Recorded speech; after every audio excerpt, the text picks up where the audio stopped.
Bueno, buenas tardes. Bienvenidos a esta charla de la Mesa de Prevención de Lavado de Activos y Financiamiento del Terrorismo. Hoy tenemos el gusto de recibir a Horacio Di Paolo y a Fabricio Cantiani Fabricio creo que es el otro disertante, ¿no? ¿Estoy equivocada? No, no, Francisco. Parecido, Francisco parecido. Albanati. Me equivoqué con Francisco. Bueno, la idea es hablar un poquito de la famosa resolución 42, que es la que tanto preocupa hoy a la matrícula, a todos los estudios profesionales que ejercemos la profesión, que somos auditores externos y que por ser auditores externos, si cumplimos ciertos requisitos, somos los sujetos obligados y por ende tenemos que cumplir determinados reportes que antes de la 42 eran solamente si había operaciones sospechosas y ahora son reportes sistémicos. Horacio seguramente va a ser el que va a llevar un poquito adelante esta reunión. La idea también es no solamente contarles, nosotros ya tuvimos una reunión de la 42, si no recuerdo mal, en el mes de julio, con Jorge San Esteban Hunter. Digamos, no hubo muchas modificaciones respecto de eso, pero sí el 2 de diciembre hubo un requerimiento que hace la UIF a través del portal de notificaciones a todos los sujetos obligados que están inscriptos claramente, y allí, bueno, pide cierta información con vencimiento el 17 de diciembre, con lo cual se suma a todas nuestras preocupaciones y a un mes muy complicado, ya un nuevo requerimiento que deberemos presentar, que tendremos que ver si conjuntamente con otras entidades solicitamos alguna especie de prórroga considerando el mes de diciembre. Fuera de eso, más allá de estas cuestiones, la idea hoy también es acercarles un software. Hicimos una alianza con la empresa Conlab, que es una empresa dedicada a lo que es un software justamente dedicado a la prevención del lavado de dinero. Es una herramienta que la verdad está muy buena.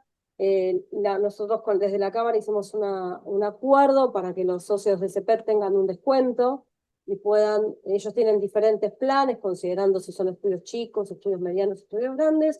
Eso, bueno, después lo dirán desde, desde la gente de Conlab. Pero bueno, la idea es traerles una herramienta que nos puede ayudar a cumplir y a documentar los procesos, los riesgos y bueno, todo lo que es básicamente el cumplimiento, las obligaciones que tenemos como sujetos obligados. No los quiero distraer más, le doy la palabra a Horacio Di Paolo y bueno, un gusto recibirlos. Bueno, en primer lugar, muchas gracias por la invitación. La verdad que sentimos orgullo que nos hayan invitado acá a dar esta charla. Lo vamos a llamar charla y no capacitación. Y bueno, acá a mi lado está Francisco Adrati. Entre los dos vamos a dar los siguientes contenidos a los efectos de que de entrada sepamos la hoja de ruta de lo que vamos a ver. Vamos a brevemente repasar la normativa porque seguramente ya habrán asistido a capacitaciones teóricas y de esas capacitaciones siempre nos queda la duda de cómo llevamos a la práctica, cómo documentamos la parte, digamos, que nos pide la resolución de armar un legajo digital del cliente, de hacer una matriz de riesgo, bueno, todo lo que pide la norma. Así que vamos a compartir en primer lugar un PowerPoint para repasar. Esto no es un curso teórico, o sea que no tiene por objetivo profundizar 100% la teoría, sino que es un curso que le vamos a mostrar una herramienta tecnológica para que ustedes conozcan que de alguna manera se puede, digamos, llevar adelante la tarea de prevención de lavado de activos de la misma manera que ustedes en su estudio llevan adelante la liquidación de sueldos, por ejemplo, que hoy nadie piensa de que podríamos hacer una liquidación de sueldos sin tener un software.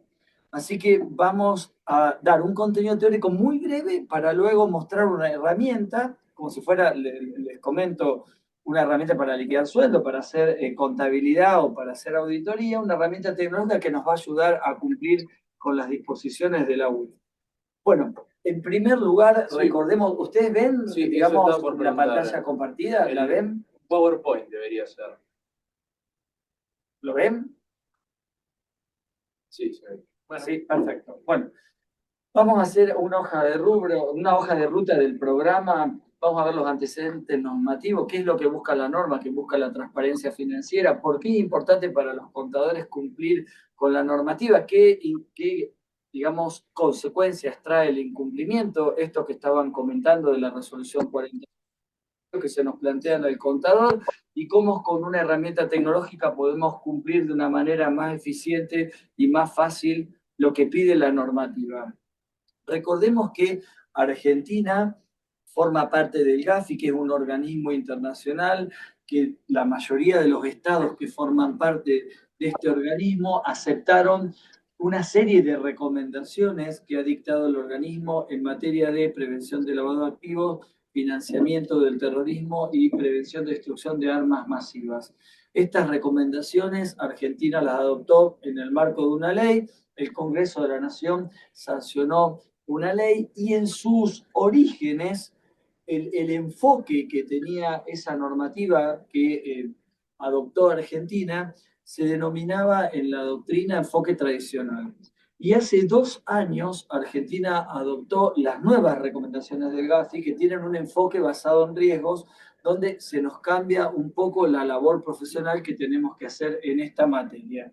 Yo quiero aclarar que la norma la tenemos que conocer y que el artículo 9 de la resolución 42 nos obliga a los contadores a tomar una capacitación anual con evaluación si nosotros encuadramos en el artículo 20 como sujeto obligado, inciso 17.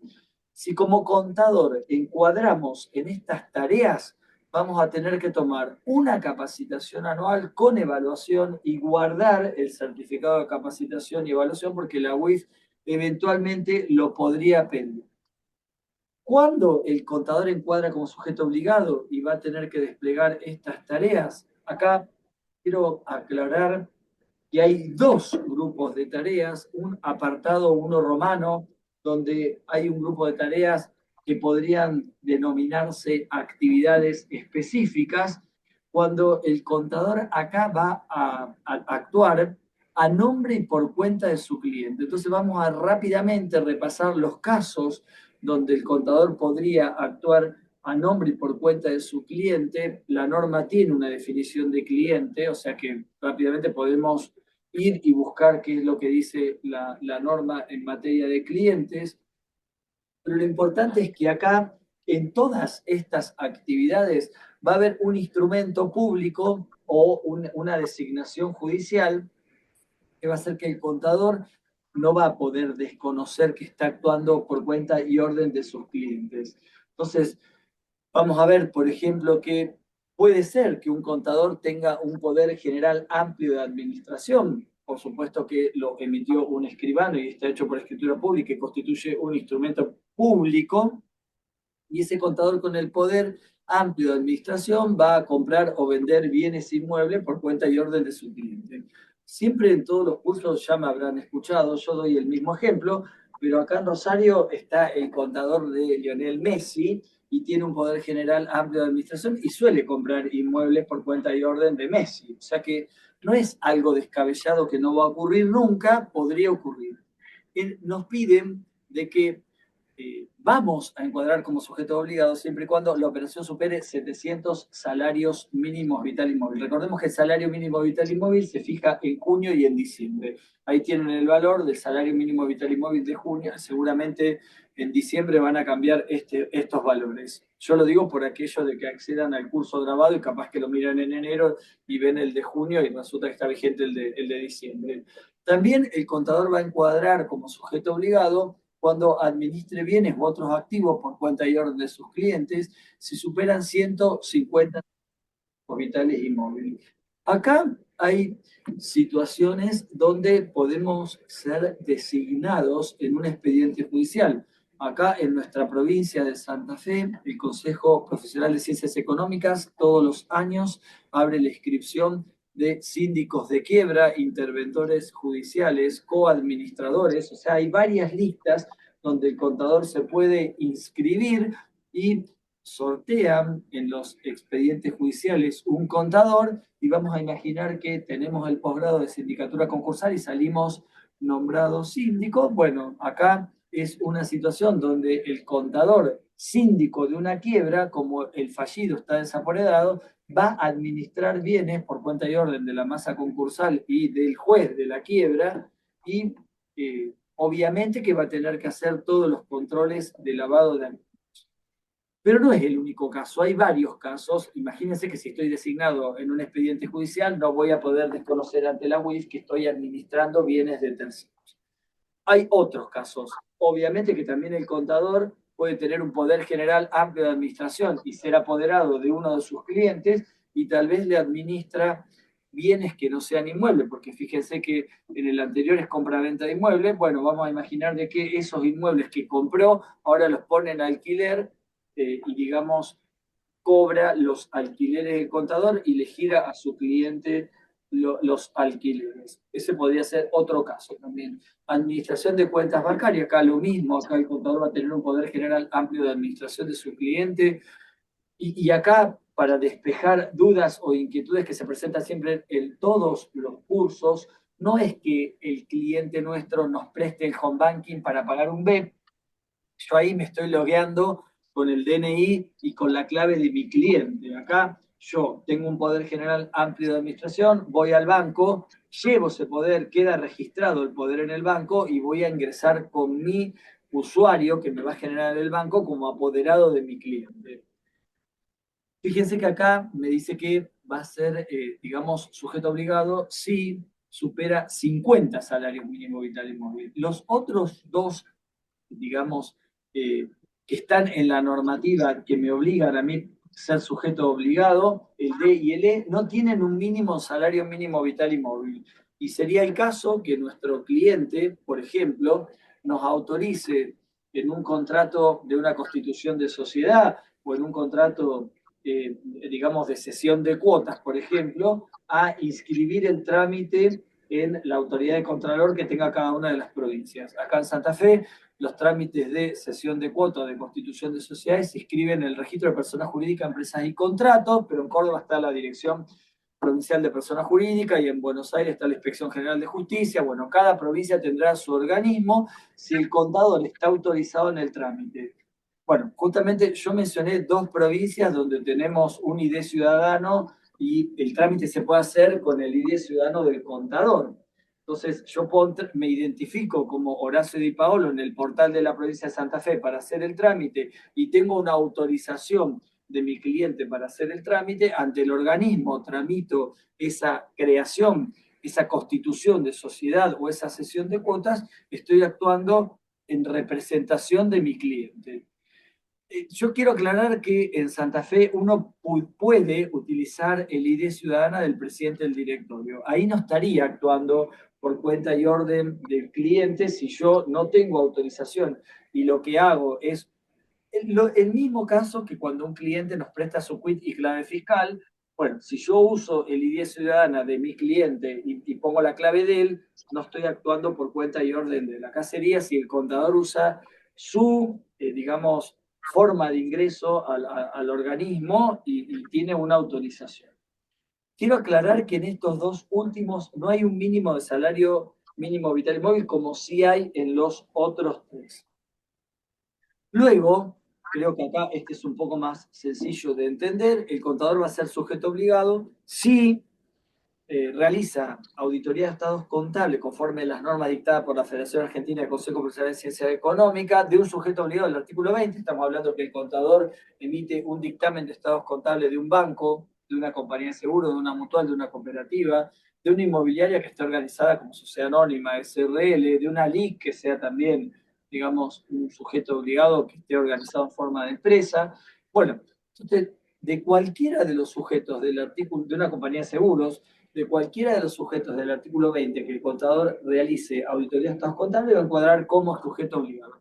Ahora bien, nosotros tenemos otros clientes sobre los cuales obviamente emitimos dictámenes de auditoría de estados contables que no son sujetos obligados, como podría ser un supermercado, por ejemplo. Entonces, en ese caso vamos a encuadrar como sujeto obligado siempre y cuando los resultados de las operaciones ordinarias, o sea, los ingresos de actividades ordinarias de los estados contables determinados conforme a las normas de la Federación, sean iguales o superiores a 4.000 salario mínimo vital y móvil.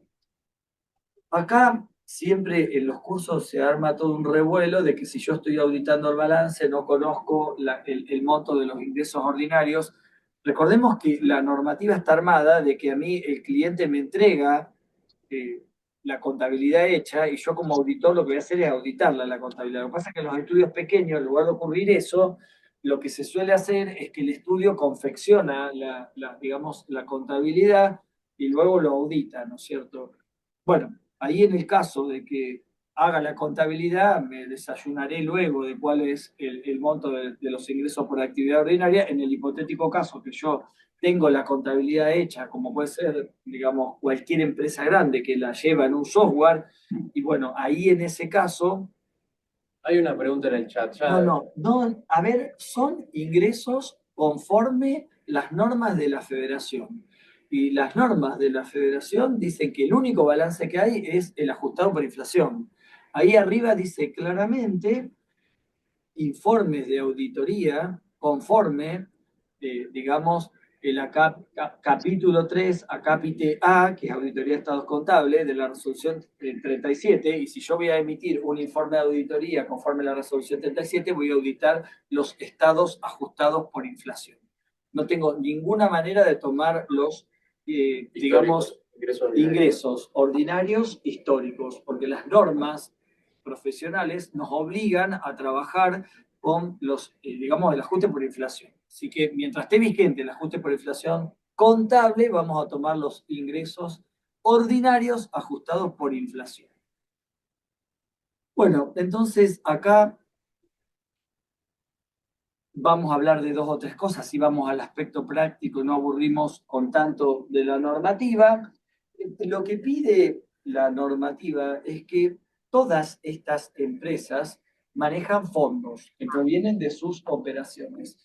Lo que nos pide la normativa a nosotros, el deber de colaboración que tenemos nosotros como contadores con la UIF, es que verifiquemos que los fondos provengan de operaciones lícitas que tiene la empresa, que los fondos que maneja nuestro cliente, que están reflejados en la contabilidad y que nosotros estamos auditando, provengan de la actividad, vamos a imaginar, de una mutual que presta plata y capta fondos. Pero bueno, tenemos que garantizarnos de que atrás de la mutual no hay toda una infraestructura que tiene por origen con delitos precedentes al lavado de dinero, blanquear esos fondos para transformarlos en lícitos. Entonces, acá hay delitos precedentes como el narcotráfico, como la trata de mujeres, la venta de órganos, como el contrabando, como la evasión, todo ese tipo de delitos que la gente que comete esos delitos luego quiere de alguna manera mostrar de que obtuvo esos fondos de manera lícita. Bueno, lo que busca la normativa es que haya toda una transparencia financiera y que no se utilicen estructuras, como puede ser un anónimo, una SRL, para blanquear fondos que provengan de un ilícito, penal, por supuesto, de las características que estos fondos obtenidos de manera ilícita los metemos adentro de una estructura jurídica para dar la apariencia de que son lícitos y luego se puedan gastar de manera lícita esos fondos. Entonces, el contador, como está auditando los estados contables, tiene que efectuar determinados controles a los efectos de garantizar a la sociedad, porque nosotros estamos efectuando una auditoría que ese documento, ese balance va a ser utilizado por bancos, por compañías de seguros, por que cotizan bolsa ni hablar, ¿no es cierto?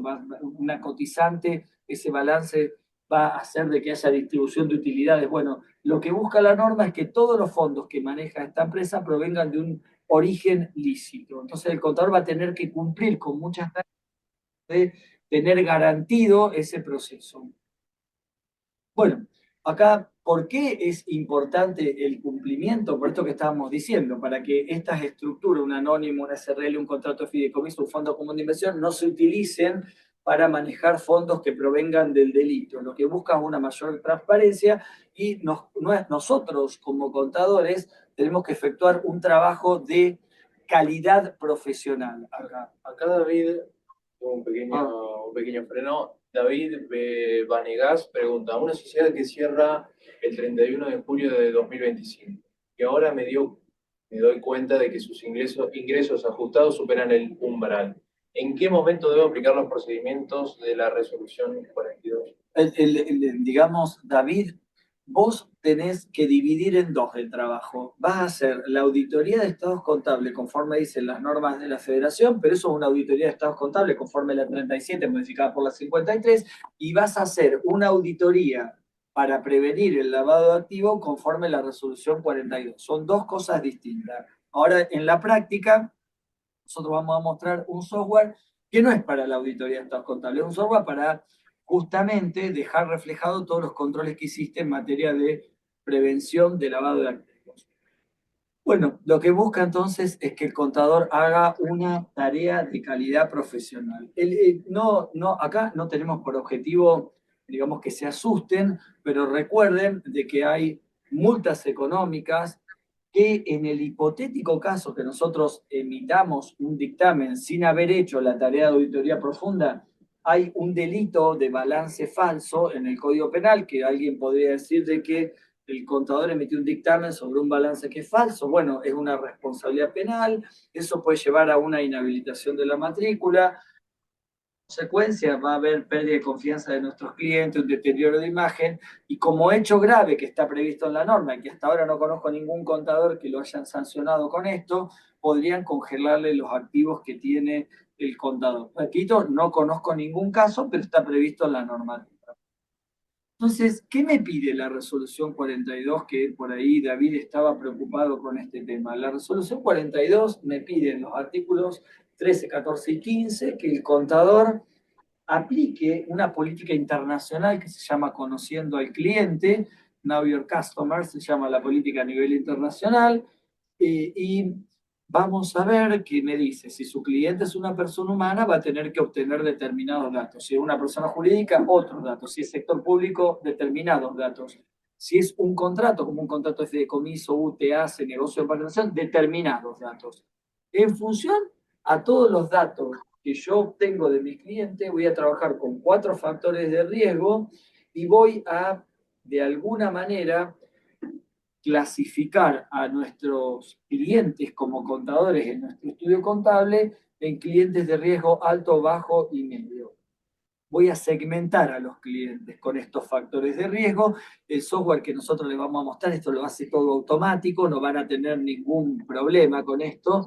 Y nos va a decir la normativa que si el cliente es de riesgo bajo, vamos a tener que tener información de sus ingresos. Si el cliente es de riesgo medio, voy a tener que tener información de sus ingresos y su patrimonio. Y si es de riesgo alto, voy a tener que tener información de sus ingresos, del patrimonio y de los fondos futuros esperados.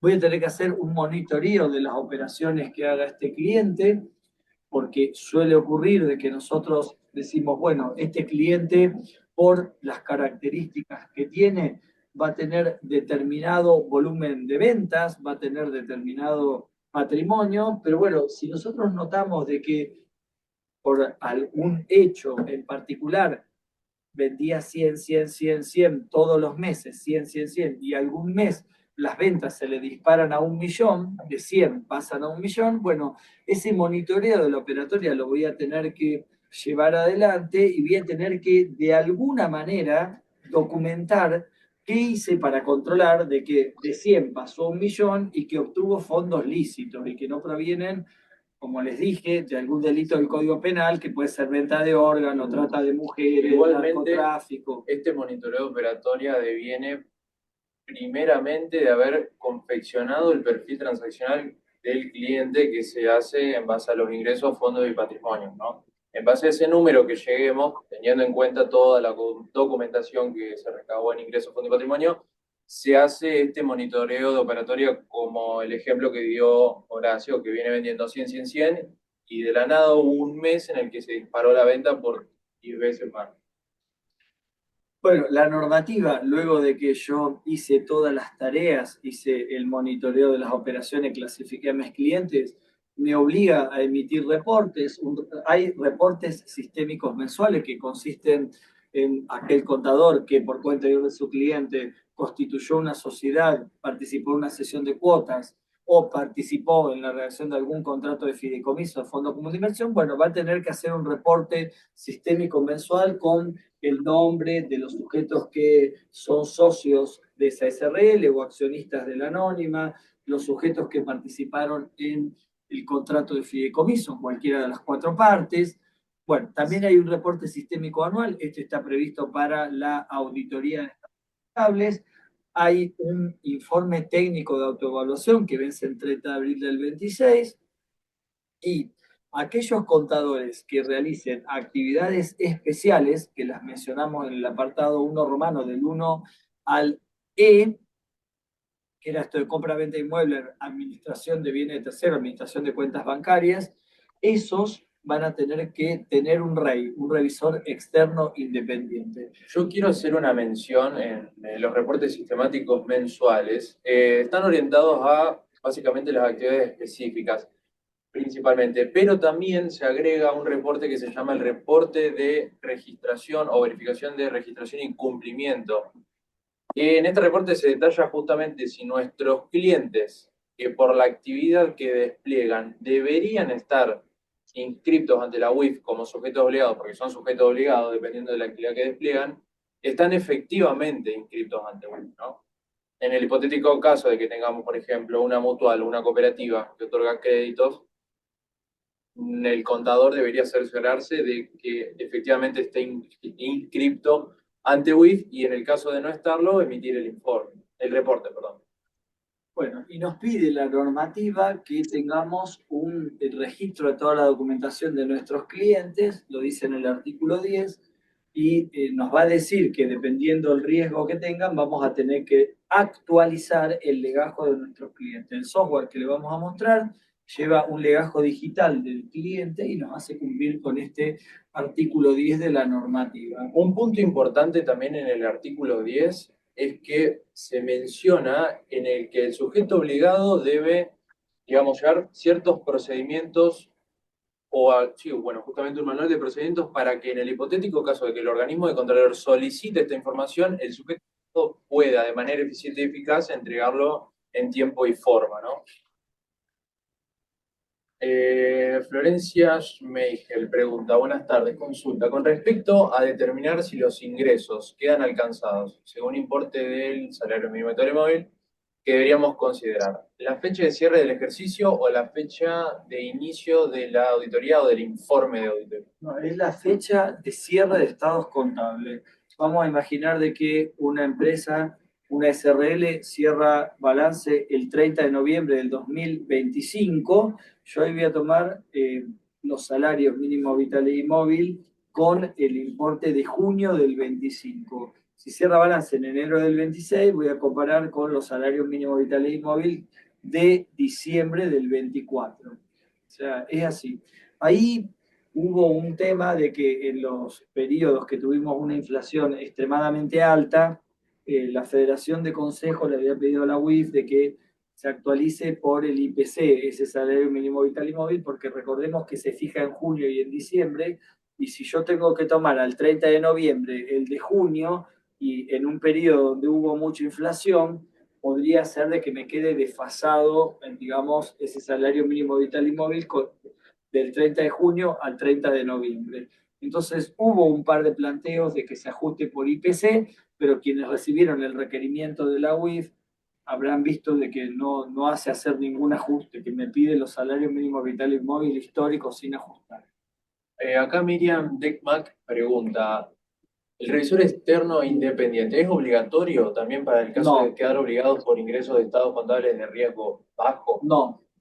El REI solo es obligatorio para los contadores que desplieguen actividades específicas, no para los contadores que emiten dictámenes de auditoría de estados contables. Para eso no es obligatorio. Eso está muy claro en la normativa.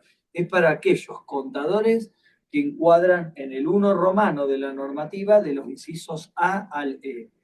Quienes no encuadren ahí no van a tener que contratar los servicios de un REI. Y ya que estamos haciendo mención al REI, el 31 de agosto del 26 es cuando vence el primer informe del revisor externo independiente. Recordemos que Sí. los contadores podemos ser REI, ¿no? Que es una competencia profesional más, digamos que uno podría de alguna manera acreditar REI. Y también, espera, volvemos un segundo para atrás. El informe técnico de autoevaluación de riesgos, hoy por hoy, que vence, bueno, el 30 de abril del 2026, tiene que contemplar los años 2024 y 2025.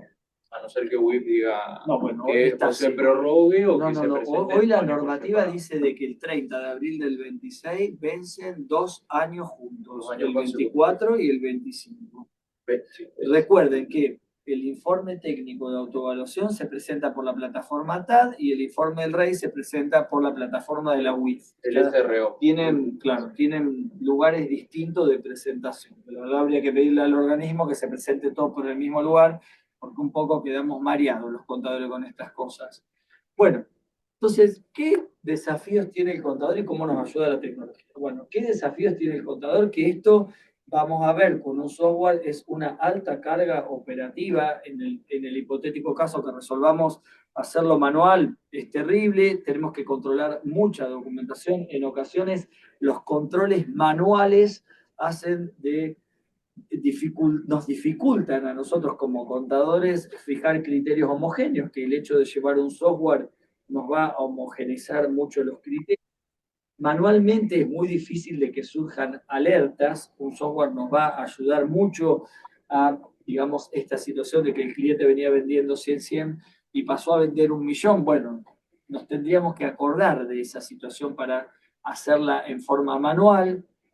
A veces es muy difícil interpretar la normativa y vamos a ver que este software que le proponemos usar ya interpretó toda la normativa y les repito, esto es como una liquidación de sueldos, que uno no va a la ley de contrato de trabajo para ver los artículos, lo que dicen, solemos los contadores utilizar un software y liquidamos los sueldos con este software y nos apoyamos mucho más en el software que en la lectura de la ley de contrato de trabajo y los convenios colectivos de trabajo. Y también es lo mismo, el software respeta toda la normativa y nos va a ayudar a hacer los procesos sin tener que recurrir permanentemente a la normativa.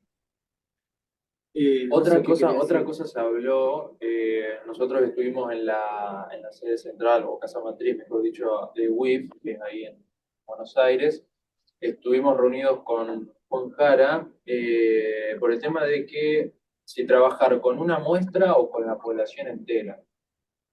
Esta es una de las ventajas justamente sistematizar y lograr justamente traducir la normativa, la 42-2024, a un sistema porque permite trabajar con la población completa.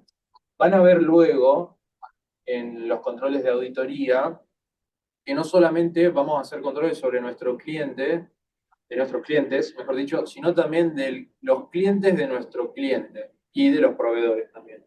Y con qué vehículos del sector financiero también opera, o si hay algún fideicomiso, alguna operación con algún fideicomiso o operaciones con sociedades de acciones simplificadas, que bueno, a entendimiento de WIF son consideradas de riesgo alto operar con este tipo de sociedades. Entonces, un software que nos ayuda a, de alguna manera, automatizar estos procesos que van a ser bastante repetitivos. El contador, la normativa me pide que vaya y busque en el REPET, la normativa me pide que vaya y busque a ver si está sancionado por la UIF. Bueno, eso en lugar de hacerlo manual, el software lo automatiza.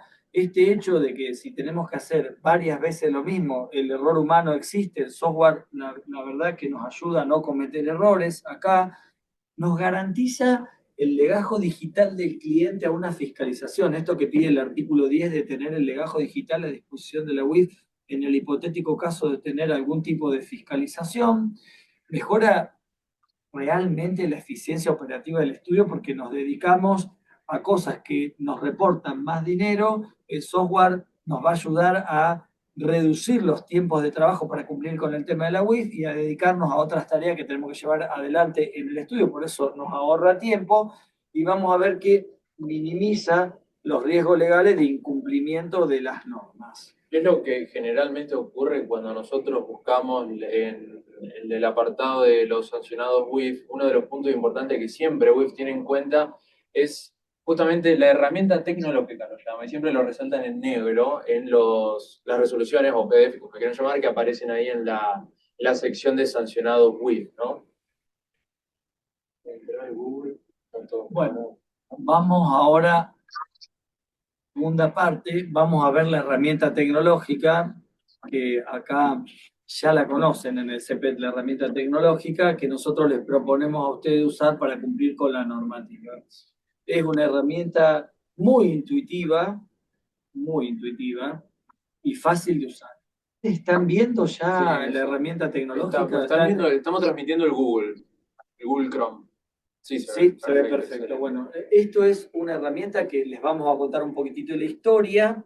Yo soy docente de la Universidad Austral y un grupo de alumnos me propuso en una materia, digamos, llevar adelante se llama emprendimientos la materia, un software, y yo me pareció que lo que proponían era muy difícil de llevar adelante y les dije, bueno, vamos a reencauzar eso que ustedes quieren hacer en una herramienta tecnológica para prevenir el lavado de dinero. Así que esto es un software que nació en la academia, en la Universidad Austral, y que hoy, digamos, ya está terminado y se puede utilizar el software.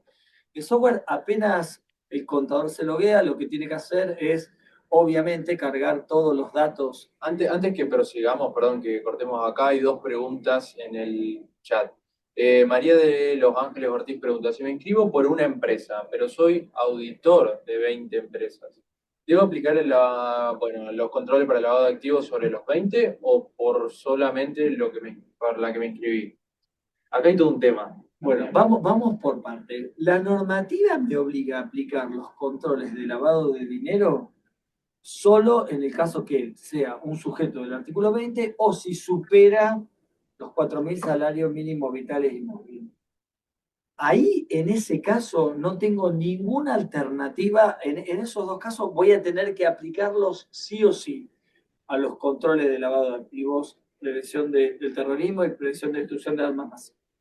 Ahora bien, una vez que yo quedo como sujeto obligado, tengo que aplicar los controles, por lo menos así lo entienden varios, a todos los clientes del estudio. Ese es un tema que, digamos, lo han interpretado de una u otra manera, pero no hay, digamos, unanimidad por ahora en la doctrina. Nosotros lo hemos escuchado a Santi Esteban Hunter hablar del tema y él en un curso comentó en un primer momento de que había que aplicar los procedimientos a los que eran sujetos obligados, pero después rápidamente, como el contador queda encuadrado como sujeto obligado por una de esas actividades, volvió a decir de que le parecía que había que aplicar a todos los clientes del estudio la normativa. De hecho, parecería ser que es así, porque si yo únicamente aplico los procedimientos a ese cliente y hago la autoevaluación de riesgos, me va a dar el riesgo de mi tarea como contador altísimo por tener un solo cliente que sea sujeto obligado que tal vez quede en riesgo alto. Entonces, el hecho de aplicar los procedimientos a todo, que con un software se puede hacer muy sencillo, me va a bajar el riesgo en el informe técnico de autoevaluación. Bueno, ahí los vencimientos son el informe técnico de autoevaluación que se presenta por la plataforma TAD el 30 de abril del 26. Como máximo. Como el 30 máximo. de abril como máximo, del Bueno, 2026. les comento que ni siquiera todavía está habilitada la No. plataforma TAD para presentarlo. O sea que si ustedes, en vez de irse de vacaciones, quieren adelantar el trabajo en enero, digamos, y hacer el informe técnico de autoevaluación, no lo van a poder presentar porque todavía, hasta el momento, el gobierno no habilitó la plataforma. Esto es como, ¿vieron los aplicativos de ganancia que lo ponen 4 o 5 semanas antes del vencimiento? Bueno, estamos igual acá. O sea, sabemos que el 30 de abril tenemos que presentar el informe técnico de autoevaluación, todavía no nos habilitaron la plataforma para presentarlo. En cambio, sí está habilitada la plataforma para presentar el informe del REI, que vence el 31 de agosto del 26, el primer informe del REI. Acá Teresa Abogado pregunta, perdón, no me quedó claro por dónde presentar el informe de autoevaluación de riesgos. Bueno, esto, como hemos mencionado anteriormente, se hace a través de TAD, pero no está No todavía no está la herramienta, no sabemos ni siquiera ni se habla de cuándo va a estar. O sea que la verdad que sería una falta de respeto de parte nuestra comentarle que va a de estar en algún hecho. momento, porque ni hablan cuándo va a estar. De hecho, inicialmente para las cooperativas y mutuales, nosotros de hecho y le preparamos el informe técnico de autorización de riesgos a una mutual, inicialmente se tuvo que, digamos, hacer llegar ese informe técnico de autorización de riesgos vía email y luego, un par de meses después, creo que fueron precisamente 2, habilitaron la plataforma para mutuales y cooperativas. Estoy hablando, O ¿no? sea Por que las no dudas. sabemos qué va a pasar Para, con los contadores si sí, no anda la plataforma TAD. claro, Tal vez nos pidan de que lo enviemos por mail. No sabemos. es La posible. verdad, no me gusta hablar de cosas inciertas que no conocemos, porque no sabemos qué nos va a pasar. Con respecto al informe del revisor externo independiente que vence el 31 de agosto del 2026, ese se presenta a través de justamente el SRO, que es la plataforma en la cual nos tuvimos que haber dado de alta como sujetos obligados. Se hace a través de ahí. Uno cuando inicia sesión, la página web les da para elegir si quieren iniciar sesión como sujeto obligado o como revisor externo independiente. Después podemos mostrar Podemos la mostrar. página. Después, si quieren, eso Podemos le mostrar. mostramos la página, No hay porque yo problema. soy rey y puedo Y entrar también como, sujeto obligado. como rey a la página.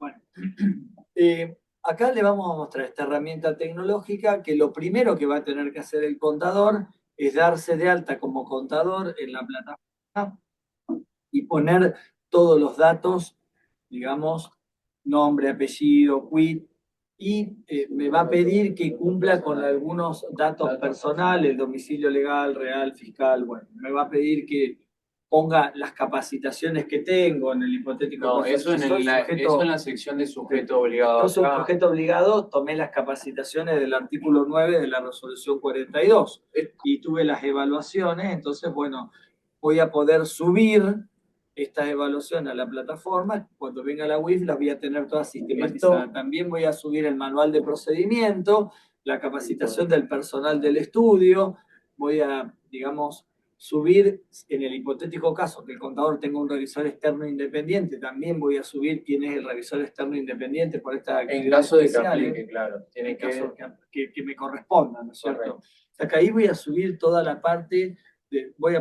si quiero completo el legajo tributario mío como contador, bueno, hay un montón de datos, pero nosotros sabemos que tenemos que efectuarle controles a nuestros clientes. ¿Y por dónde tenemos que empezar? Por aplicar la política de conociendo al cliente. Entonces, en este software hay dos maneras de dar de alta a los clientes. Si el contador quiere, con un Excel puede importar todos los clientes del estudio, lo va a subir acá al software, y en el hipotético caso que no tenga esa disponibilidad de tener un Excel con todos los clientes del estudio, puede poner el quit solamente y traer de Arca, de la página de Arca, los datos que Arca me deja consultar porque no violan la ley de protección de datos personales. Después se van a hacer una serie de preguntas que son importantes a la hora de justamente determinar el riesgo del cliente, como pueden ser políticamente, que igualmente en la mayoría de los casos ocurre que el cliente no sabe si realmente una persona expuesta políticamente un cargo en una universidad pública, nacional, generalmente ocurre eso, o también hay ciertos rangos en las Fuerzas Armadas que también hacen ser PEP, ¿no? Y ni hablar que hay veces que uno tiene un familiar cercano que es PEP y piensa que como no es él el que está ocupando ese cargo como senador, como diputado, no es PEP. Y resulta de que a lo mejor es una persona que está casada o casado con un senador, con un diputado, y eso lo transforma en PEP automáticamente. Bueno, ese es un tema, Miguel, que no está claro eso. O sea, no está claro ese tema, hasta el día de hoy es álgido ese tema, ¿eh? No quiero, digamos, opinar de un lado y del otro, pero la conclusión a la que yo llego es que si vos vas a trabajar únicamente con los sujetos obligados, en el informe de autoevaluación no te va a dar bien, digamos, la autoevaluación de riesgos. Tengo la opinión de que te puede dar el riesgo tuyo como contador más alto de lo que corresponde que si trabajas con todos. Pero es una opinión personal eso. Y por ahora no hay una opinión del organismo, si tenemos que trabajar con la población completa del contador o si solo tenemos que trabajar con los sujetos obligados. O sea que este es un tema difícil de De dar una hecho, respuesta. es una recomendación, en realidad hay una interpretación hoy por hoy, porque en el informe técnico de autoevaluación de riesgo lo que WIF precisa que nosotros incluyamos es justamente dato estadístico, ¿no? O sea que si vos estás trabajando solamente por sujetos obligados, los datos estadísticos vas a poner que está 100% de tus clientes son sujetos obligados, o con los que trabajas por ser sujeto obligado. Bueno, es Pero un tema que la verdad sí, preferiría, a lo mejor, si alguna vez tenemos una charla con un abogado, que se sí. explaye un poquitito más, porque O la misma WIF que salga a explicar sí, y también. digamos, eso sin duda.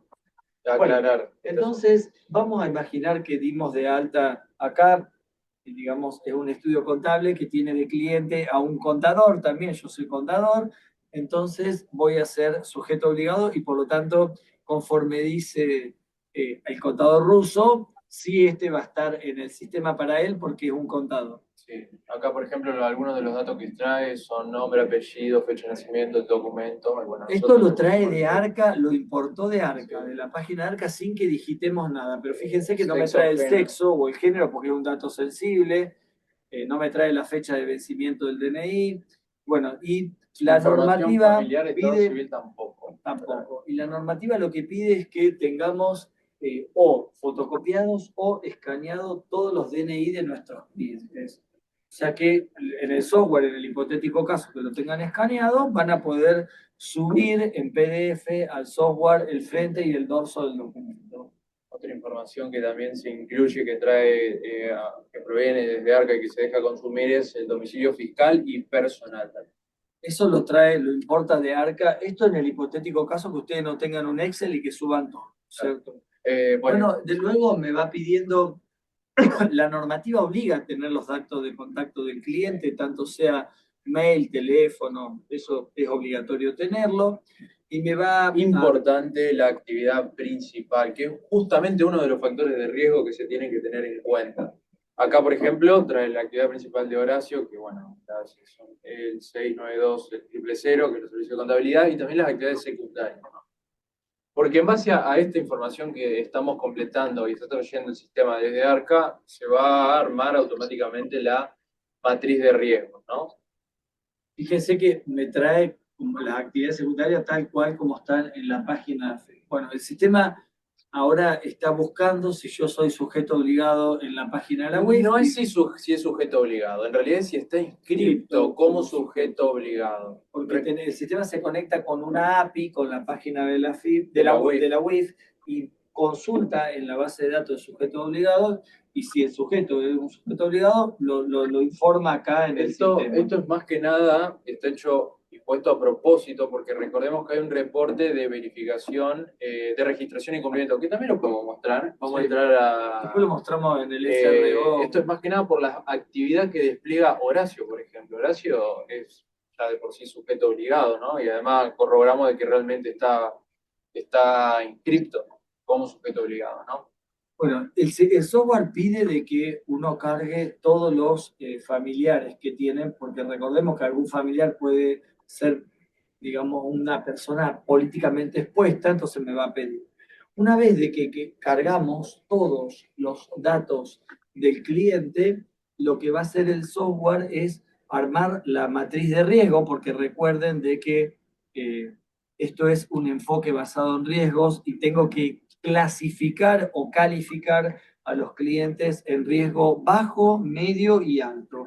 Entonces, toma toda la información que tiene el software y dice que yo, como contador, Horacio y Pablo, soy un cliente de riesgo alto. Antes de que sigamos, si bien la normativa menciona solamente 4 factores de riesgo, nosotros los decidimos, digamos, desmenuzar y para que justamente el riesgo del cliente sea más preciso. Nosotros no creamos acorde solamente tener 4 factores de riesgo que, siendo algunos, abarcan muchas cuestiones cualitativas, que no nos parecía correcto.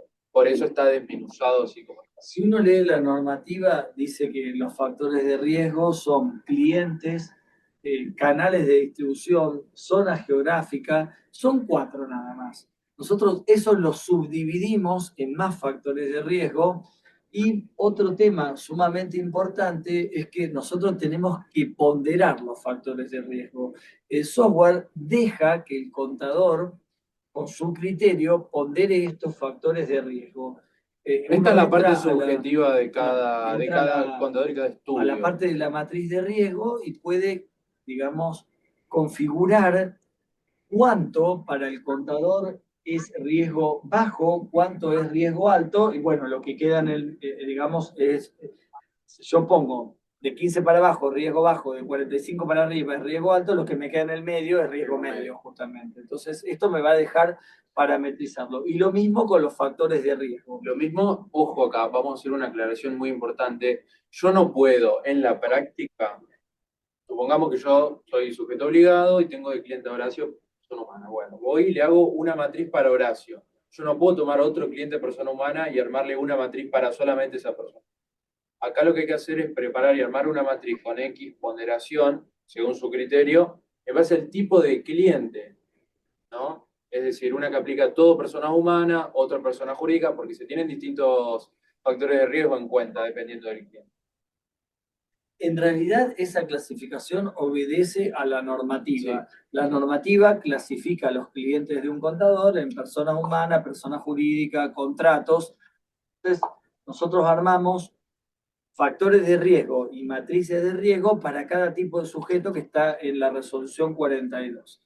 Acá el contador hizo el informe técnico de autoevaluación y determinó que el factor de riesgo nacionalidad tiene una ponderación de 5, el factor de riesgo actividad tiene una ponderación de 10. Y así cada uno de los factores de riesgo que están identificados en la normativa. Esto sería deseable que provenga del informe técnico de autoevaluación, que uno grabe en el sistema lo que surge de ese informe técnico de autoevaluación. Y lo mismo, los factores de riesgo con las personas jurídicas, con el contrato de fideicomiso, con el negocio particular, con cada uno de los sujetos con los que trabaja el estudio contable. En torno a el contador, mejor dicho. En torno a los factores de riesgo de las personas jurídicas, nosotros creímos importante el hecho de que se considere también el riesgo de los propios socios accionistas, ¿no? de la sociedad. Y justamente por eso acá es cuando se está configurando la ponderación de cada factor de riesgo, aparece uno nuevo que de persona humana no había, que es justamente socios accionistas. Esto lo vamos a ver ahora con un ejemplo, que justamente lo que ocurre es que la matriz de riesgo, si bien se tiene solamente, no solamente se tiene en cuenta la matriz de riesgo de la persona jurídica, sino a su vez la de los socios accionistas, ¿no?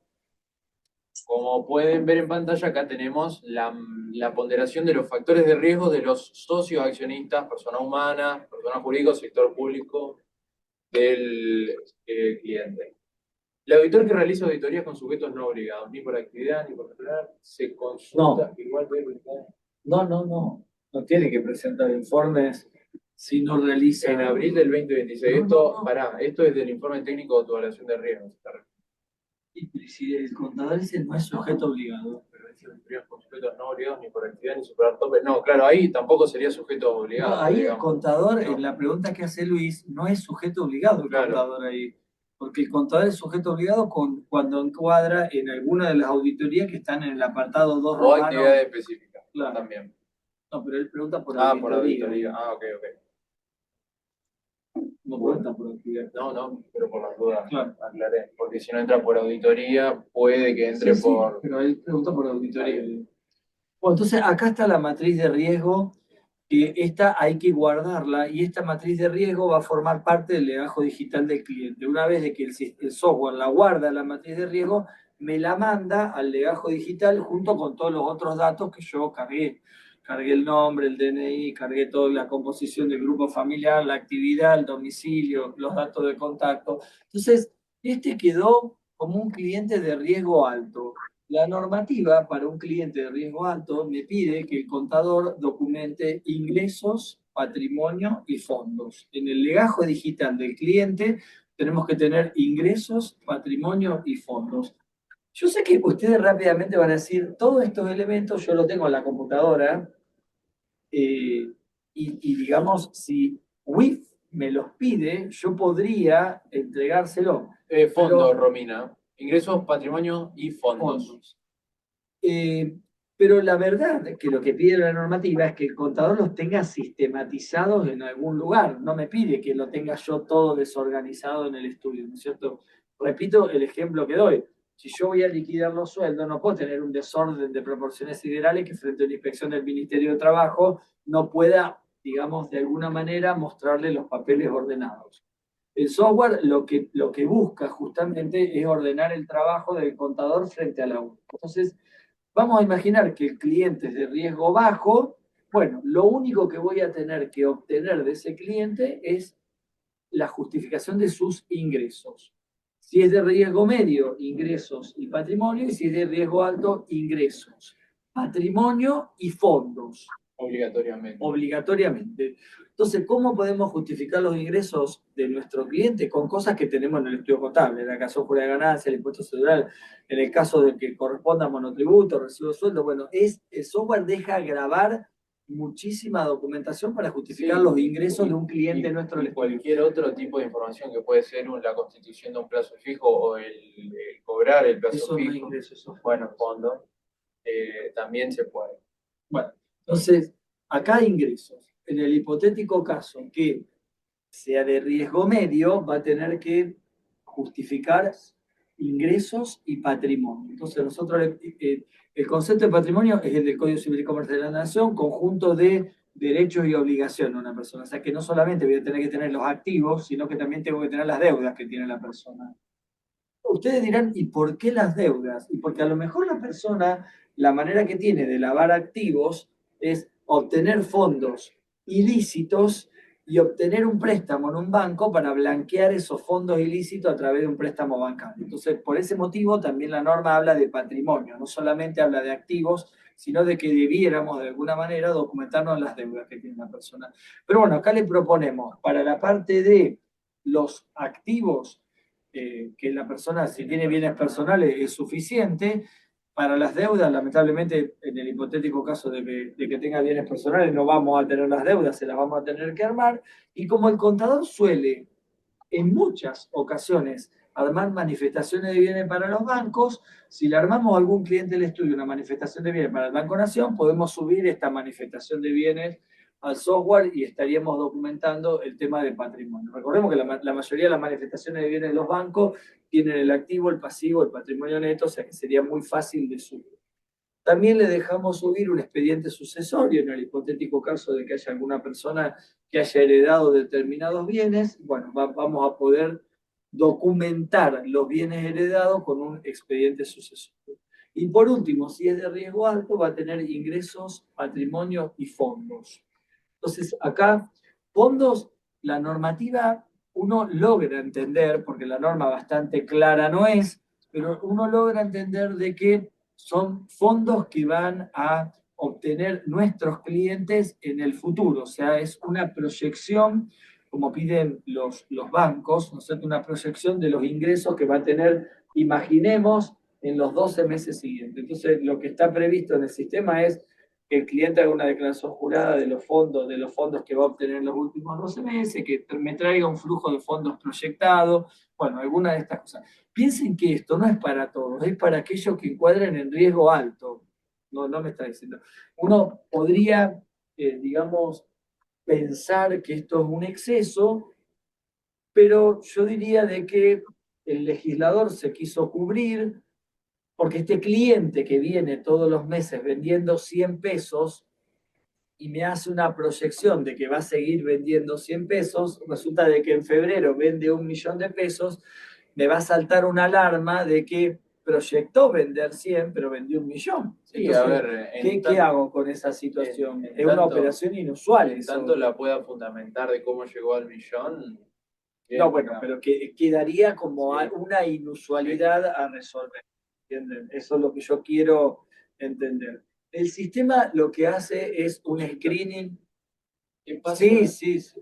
Pero consulta, ¿qué pasa si no cargo los datos de No, familiares? bueno, ese es una responsabilidad profesional. O sea, ahí fíjense que está previsto añadir familiar, ponerle el botón ahí arriba. Está previsto que yo los tenga que cargar. Voy a agregar yo. Bueno, agregate vos. Vamos a poner que Francisco es hijo mío. Tranquilamente podría ser, por la edad que tiene, podría ser hijo mío. Lo busca. Bueno, ahí me trae de arca los datos. Vamos a suponer que es mi hijo. Bueno, Y te va a aparecer ahí acá. fíjense que lo agregué al familiar. Si yo no lo tengo cargado, es una responsabilidad profesional mía porque yo tengo que chequear que del grupo familiar primario, tengo que chequear, ninguno sea PET. Sí, de hecho, justamente eso es lo que te quería mencionar, Florencia. Recordemos que a entendimiento de WIF, hasta inclusive por afinidad o cosanguinidad, el integrante familiar de segundo grado, inclusive, se considera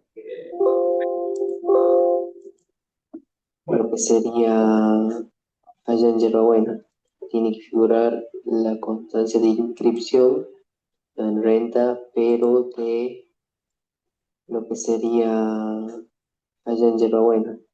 ¿Están Año preguntando acá 18. el profesional? Yo no entiendo eso. Hay alguien que abrió su micrófono, me parece por otro tema, así que pedimos que lo cierren.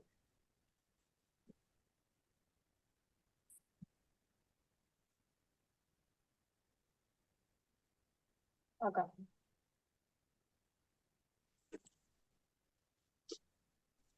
Listo, sigamos, ¿eh? Ah, bueno, perfecto. Bueno, entonces sería bueno que uno lo cargue al grupo familiar por el caso de en tanto sea posible, Florencia, porque por ahí puede ocurrir por X razón que hay X imposibilidad de obtener esa información y bueno, por lo menos lo dejamos, tenemos que tener respaldo de que intentamos conseguir la información. Federico Luis Klein pregunta, perdón, llegué tarde a la llamada. ¿Esto aplica a cualquier tipo de ente? Sociedades, asociaciones, fundaciones. Me cuesta entender la Sí. pregunta. ¿Que el esto aplica a cualquier tipo de ente? No sé en qué parte quedamos de la normativa, porque acá estábamos Si son sujetos analizando obligados. estábamos analizando una persona humana, ¿no es cierto? Sí, Ángel Russo, eso ya ahora Vamos a verlo. vamos a ir Ahora a vamos buscar. a ir al screening. De hecho, tengo un caso que, bueno, es justamente el Banco Bueno, Macro. ya que lo preguntó, entremos Sí. al screening. Vamos a Fíjense entrar que lo primero en que... Horacio. Fíjense que al renglón siguiente, el software ahora en este momento está haciendo un screening en vivo y en directo, lo estamos mostrando con todas las bases de datos públicas que el software tiene conexión. Se conecta con una API, que es digamos, una herramienta tecnológica que va a la base de datos de, por ejemplo, el REPET y busca ver si estoy sancionado. A nivel internacional hay 9 listas que incluimos. Está justamente el REPET, que ya de base de por sí está nombrada en la resolución. Tenemos también el listado de Canadá, del Reino Unido, la ONU, la Unión Europea, el Departamento de Estados Unidos, el Banco Interamericano de Desarrollo, la OFAC y el Banco Mundial. ¿Qué otra más hay? A nivel argentino. Ahí fíjense que hace el chequeo y pone en todos lados que no encontró sancionado.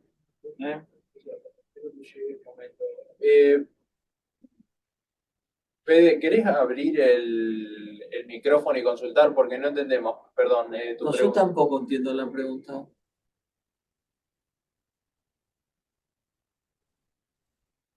Me parece que en algún momento va a ser una pregunta. Bueno, sigamos. Luego hay una base de datos de, digamos, siguiendo con lo que preguntó. No, terminemos de responderle la pregunta. Sí. Siguiendo, digamos, que no me acuerdo quién era el que había preguntado. M. Ángel Russo. Bueno. A nivel argentino, o sea, a nivel nacional, tenemos, bueno, justamente las sanciones de UIF. Esto, digamos, nos tomamos la tarea de ir sanción por sanción de todas las que están en el listado ahí en la página de la UIF, ¿no? Esto es información pública. ¿Qué más? Esto se encuentra en el listado de factura apócrifa. Esto directamente está conectado a una API con Arca. Esto se consume el dato de allá directamente. Lo mismo con el BCRA y la CNB. Si se encuentra involucrado en una causa de corrupción sobre CDJ, esto también es una página con datos públicos o de una página del gobierno. Y también si está en el listado de empleadores sancionados de Argentina, que esto es una API también. El Repsal. El Repsal. El bendito Repsal. Sí. Bueno, con respecto a las bases PEP, a nivel nacional tenemos los PEP nacionales en Argentina, Uruguay, Brasil y Colombia. Y bueno, si figura como empleado público en Argentina y si se encuentra registrado como sujeto obligado ante la UE. Como Horacio está habilitado desde el 8 de junio del 2024 y el por qué. Yo ahora quiero mostrar un caso particular como para que vean un positivo de sanción WIF, el Banco Macro. Espero que no esté acá el Banco Macro porque capaz. No, sí. Claro, a lo mejor no debiéramos mostrar, Pero, digamos, un sujeto privado, pero bueno, hay que buscar alguno que esté Sí, un sancionado. ejemplo. Acá pedimos, digamos, una licencia para mostrar una Sí. consulta de un sujeto que ustedes no debieran saber que el Banco Macro está No, sancionado. pero igual la información pública. Es pública la información. De hecho, están las sanciones de WIF en la Uno página de podría WIF. buscarlo en la página de la UIF y encontrar, digamos. Mirá, acá, por ejemplo, ¿se encuentran listadas sanciones de la UIF en Argentina? Sí. Por ejemplo, en 2014, en 2016, 2019, 2020 y 2024. Esto van a encontrar literalmente la resolución y la multa que se le aplicó debido a al no cumplimiento de ciertos puntos de la normativa, ¿no? En el hipotético caso que ustedes ven que está sancionado, van a la página de la UIF y buscan los motivos de la sanción. Y acá también puede ocurrir de que, bueno, el sistema que ha hecho tarea de búsqueda, pero pública no están violando ninguna norma. Así que no, sí, no. No, lo que pasa es que, a ver, yo entiendo lo que dice, entiendo que es Miguel Ángel el nombre, entiendo lo que dice Miguel Ángel, que la información es pública, pero estamos en un curso privado y no debiéramos mostrar que hay un sujeto como el Banco Macro que está sancionado. Sí. Pero uno, en el afán de mostrar lo que hace el sistema, cargamos al Banco Macro, que tiene un montón de sanciones, para que vean que los trae y bueno, les garantiza a ustedes que cuando carguen los clientes va a ir a buscar a la página de la UIF esto y se los va a guardar, porque lo que tienen que hacer ustedes es aplicar la política de conociendo al cliente. Y esa política de conociendo al cliente implica buscar en todas estas bases de datos. Como ustedes verán, hacer esto en forma manual es muy difícil, porque en la página de la UIF yo tendría que entrar con el quit y ¿qué hacer? Cortar y pegar cada una de las sanciones y armarme un legajo digital yo. O lo mismo el repet. Tendría que ir al repet y copiar e ir armándome yo el legajo digital del cliente. Acá el software lo hace solo, nos garantiza a nosotros de que es un procedimiento mecánico, que nosotros ya lo tenemos chequeado, que está bien hecho, y nos arma el legajo digital con toda esta información. Y no invertimos nosotros como contadores tiempo en ir a buscar a la página de la UIF, en ir a buscar a la página del repet, en ir a buscar a la página de factura apócrifa, y así con cada uno de las bases de datos que el sistema chequea porque nos permitieron tener una API y una conexión para poder hacer el chequeo. De hecho, no lo mencionamos, puede haber una sociedad, una entidad, una persona jurídica o profesional que sea sujeto obligado por varios, que le apliquen más de una resolución. Acá, por ejemplo, el Banco Macro es tipo de sujeto, mercado de capital, agente de mercado abierto electrónico, también está habilitado, ¿no? Empresa emisora de cheque viajero, operadora de crédito y también entidad financiera, cambiaria y otra entidad financiera. O sea que el Banco Macro es sujeto obligado, pero por tres rubros. No por uno solo. Nosotros como contadores somos sujeto obligado en general por el rubro de contadores.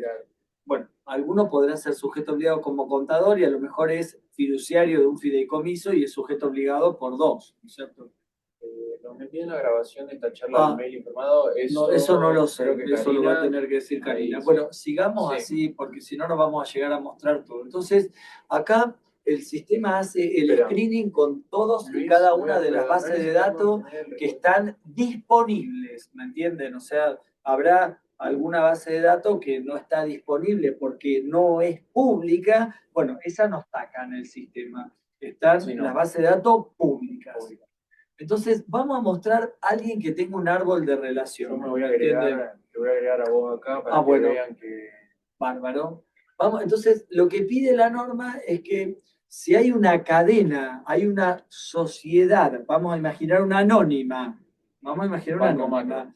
que a su vez esta anónima tenga como accionista a otra anónima. Acá, por Y ejemplo, esa este es el anónima caso. tiene a otra anónima de accionista. Lo que me busca, el sistema, digamos, la normativa dice que tenemos que buscar al beneficiario final y el sistema eso lo hace. Sí, fíjense acá, de hecho, el Banco Macro, Sociedad Anónima, agregué a un socio accionista de Hipólito Inversión y Sociedad Civil. Ese es mi el estudio, le estudio digo. Contable mío. que no Por es la duda una- no estamos violando nada, digamos, es mi estudio. Como no es una persona humana, quiero que vean acá esta columna, beneficiario final no lo considera como beneficiario final. Ahora, por ejemplo, yo estoy cargado acá, como tengo el 50% de Paolo y demás, entonces indirectamente tengo el 25% del Banco Macro. Me transformo en beneficiario final del Banco Macro. Del Banco ¿no? Macro. Y acá, por ejemplo, Horacio también. Acá Horacio es persona humana. Bueno, entonces, ahí me arma mostrarle el árbol de relaciones. Y acá aparece el hijo, y acá está Claro. el diagrama de justamente el Banco Macro, y que te identifica de mentira, Sí, lo sí, cargamos, no, esto mentira. está totalmente de mentira para que ustedes vean de que el software me arma el árbol de relaciones que pide la normativa para la política de conociendo al cliente. ¿No es cierto? La matriz, como mencioné anteriormente, tiene en cuenta la matriz propia de la persona jurídica, es decir, del Banco Macro, y a su vez la de los socios accionistas. Pueden ver acá. O sea, ahí me arma la matriz de riesgo de la persona jurídica y me dice que tiene un riesgo altísimo. Alto. 70, o sea, ese riesgo alto, ¿qué me va a pedir el software? Ingresos, patrimonio y fondos, como pide la normativa. O sea que yo, una vez que determiné la matriz de riesgo y vi que me cayó un riesgo alto, voy a tener que completar en el software ingresos, fondo y patrimonio. Eso va a ir a parar al legajo digital. Y me muestra el software, aparte de la persona jurídica, Banco Macro, ¿quiénes son los accionistas que van a formar parte de esa matriz de riesgo? Esta justamente es una sociedad, o sea que a su vez también tiene en cuenta los socioaccionistas de la sociedad que es socioaccionista del Banco Macro. Me va armando todo el árbol de relaciones de la matriz de riesgo. Claro. Y así, bueno, es como se llega al riesgo de por sí del Banco Macro. Pero fíjense que el Banco Macro me cae, digamos, está bien. Nosotros la ponderación la hicimos sin un informe técnico de autoevaluación y para que ustedes vean que puede quedar en riesgo alto. Cada uno tendrá que ponderar estos factores de riesgo y ver qué ponderación le pone a cada uno. Y acá algo que mencionar, puede ocurrir de que se tenga el quit, porque ya está constituida la sociedad o contrato o humana si tiene, si no, se puede crear manualmente, porque cuando estamos constituyendo una sociedad no nos dan el quit al día siguiente de que inscribimos, ¿no? Persona humana, jurídica, sector público, contratos y toda la gama de clientes que un estudio puede tener, ¿no? Quieren pasamos a la parte de auditoría, que justamente esto, sí. Vamos a ver lo último que nos pide, digamos... ¿Cuál es la fuente de información del beneficiario final? ¿El registro ARCA? No, el registro ARCA no es público. No, Ángel, esto es información que tengas vos. Lo que hace el sistema es vos, dependiendo cuánto porcentaje pongas de participación accionaria, te detecta si es o no beneficiario final, ¿no? Eso lo hace automáticamente el sistema. Y si vos le cargas a una anónima que está en mercado de capitales, que cotiza en bolsa, te va a pedir que tomes como beneficiario final al órgano de administración, al directorio. Correcto.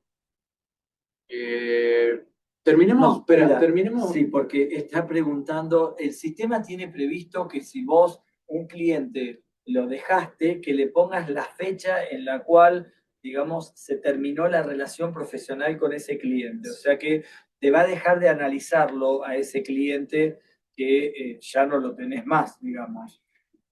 Romina Baiman pregunta, en una cooperativa de crédito, ¿hasta qué nivel de integrantes del consejo de administración hay que cargar los datos de esos socios? ¿Todo? No, vos tenés que cargar el consejo de administración completo y le tendrías que cargar los familiares de los consejeros, Claro, digamos, la esposa, los hijos. Tanto se llegue a... Porque igual esos datos, Romina, vos los cargaste en la página del INAES, o sea que los tenés, claro, porque cuando vos te logueás en la página del INAES te pide que cargues el último órgano de administración. O sea que no es que no los tenés, a menos que la entidad resuelva, Romina, cargarlo. En realidad los cargamos los contadores, estas cosas, pero puede ser que haya alguna entidad que sea prolija y los autocargue la entidad. Ahí no los tendrías vos los datos, ¿no?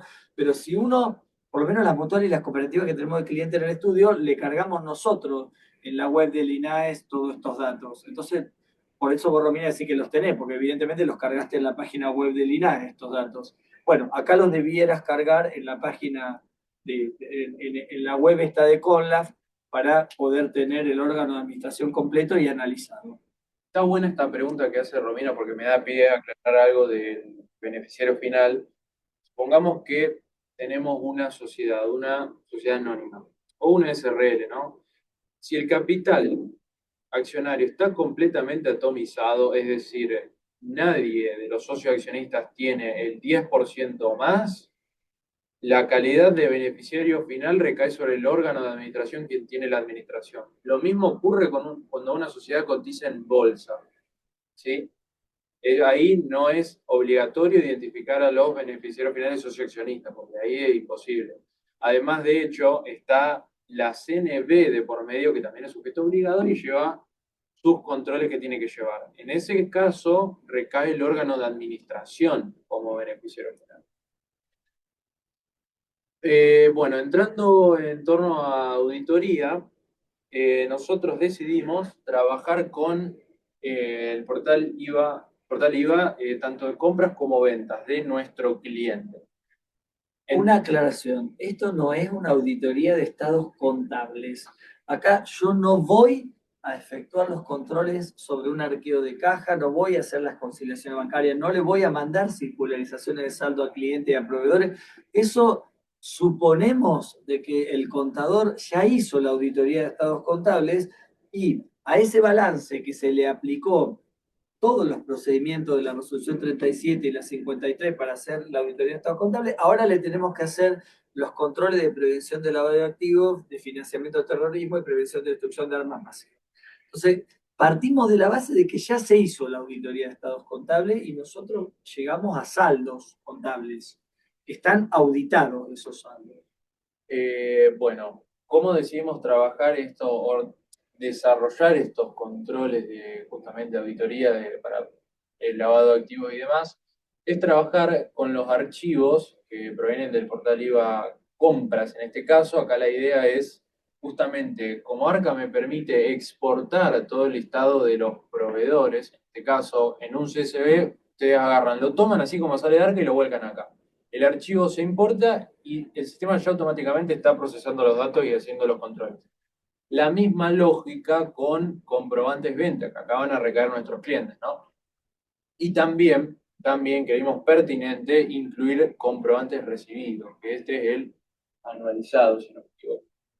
Entonces, ¿para qué pedimos que suban estos archivos de los proveedores y de los clientes? Porque acá lo que vamos a hacer, como vieron anteriormente en el screening, en el cruce de bases de datos, lo extrapolamos a los clientes. Entonces, bueno, por ejemplo, estos son todos datos ficticios, no tienen nada de confidencial. Acá, por ejemplo, vamos a buscar, la Reina S.A. facturó 18% de las ventas totales. Este número lo creímos importante ponerlo porque puede ocurrir de que, dependiendo del porcentaje de facturación sobre ventas, este puede caer en un screening positivo, ¿no? Como fue el caso de la Cooperativa Agropecuaria Ltda. De Carabelas. Entonces, ¿qué pasa acá? ¿Por qué dio positivo el screening? Venimos acá, no está sancionado a nivel internacional, nos quedamos tranquilos. Sanción en Argentina tampoco tiene, seguramente debe ser sujeto obligado porque es una cooperativa. Efectivamente es sujeto obligado.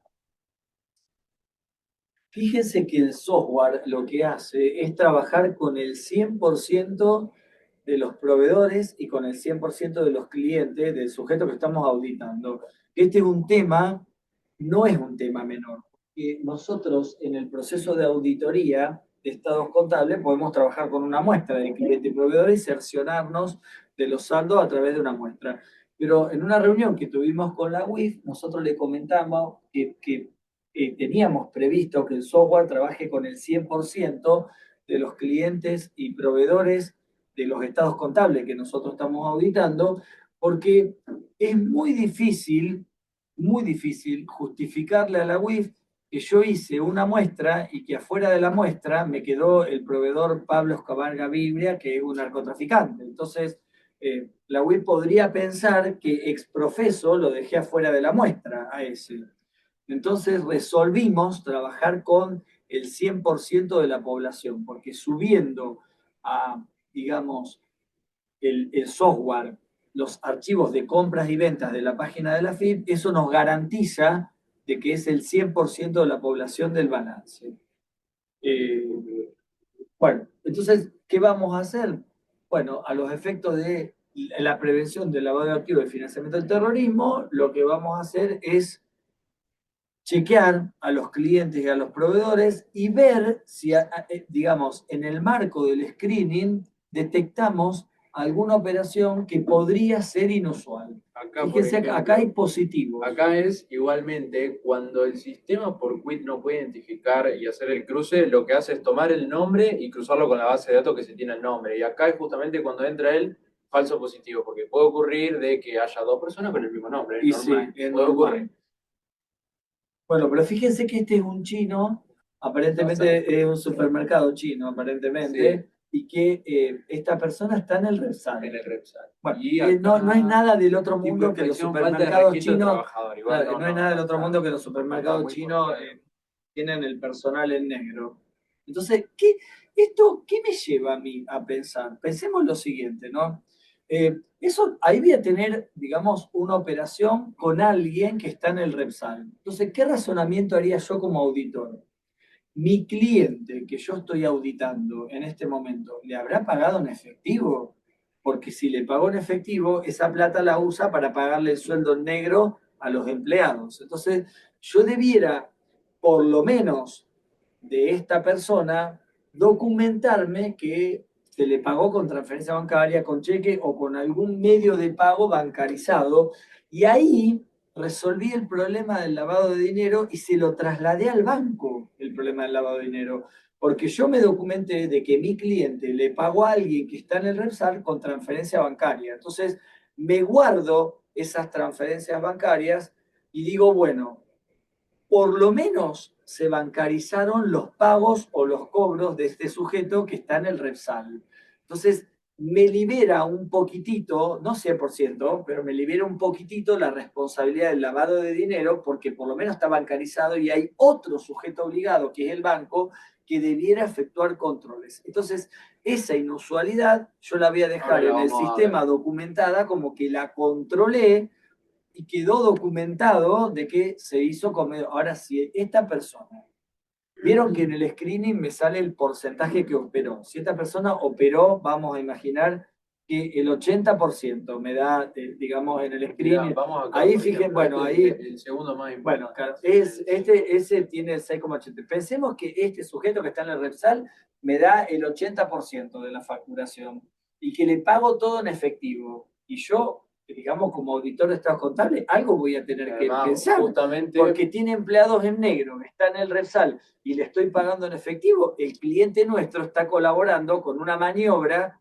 porque pensemos, uno rápidamente dice, empleados en negro, el delito podría ser evasión tributaria, que es de carácter penal, y justamente la plata de la evasión se suele lavar y mostrar que los fondos son obtenidos de manera lícita. Entonces, uno tiene que prestar atención de las alertas que saca el sistema, porque podrían encubrir operaciones de lavado de activos. No sé si soy claro de lo que estoy diciendo, pero quiero, digamos, a ustedes advertirles de la lógica de cómo piensa el sistema y cómo debiéramos documentar nosotros como auditores estas operaciones, que es una auditoría de lavado de dinero. De hecho, podemos agarrar, vamos a mostrar la parte del registro de operaciones inusuales, que bueno, por normativa se pide que se tenga. Vamos a ver las transacciones que tuvo este proveedor, con la que tuvimos este proveedor. Vamos a suponer que esta de acá, nosotros la determinamos como inusual, por X razón. O sea, ahí como auditor yo digo, bueno, esta operación es inusual, le pagaron en efectivo, está sancionado 40 veces, bueno, ¿la podré solucionar? Porque la norma, la resolución 42 me dice, usted debe dejar un registro del estudio de la operación inusual. Bueno, escribo ahí cómo ¿Qué procedimiento lleva a cabo y qué evidencia? Si es claro, que hay evidencia. A lo mejor la evidencia es una nota de la gerencia o del directorio de la empresa que me dice cómo fue la operación y yo subo la evidencia acá al software y hago responsable al directorio, a la gerencia de lo que me dijeron. Pero no, puede ser de que a lo mejor esta persona que tiene múltiples acciones de Repsol operó con todo bancarizado. Bueno, ¿qué hago? Subo al software todos los pagos bancarizados, todas las órdenes de pago y las transferencias. Entonces a mí me deja tranquilo que hay otro sujeto obligado, que es el banco, que también estuvo verificando esos depósitos bancarios.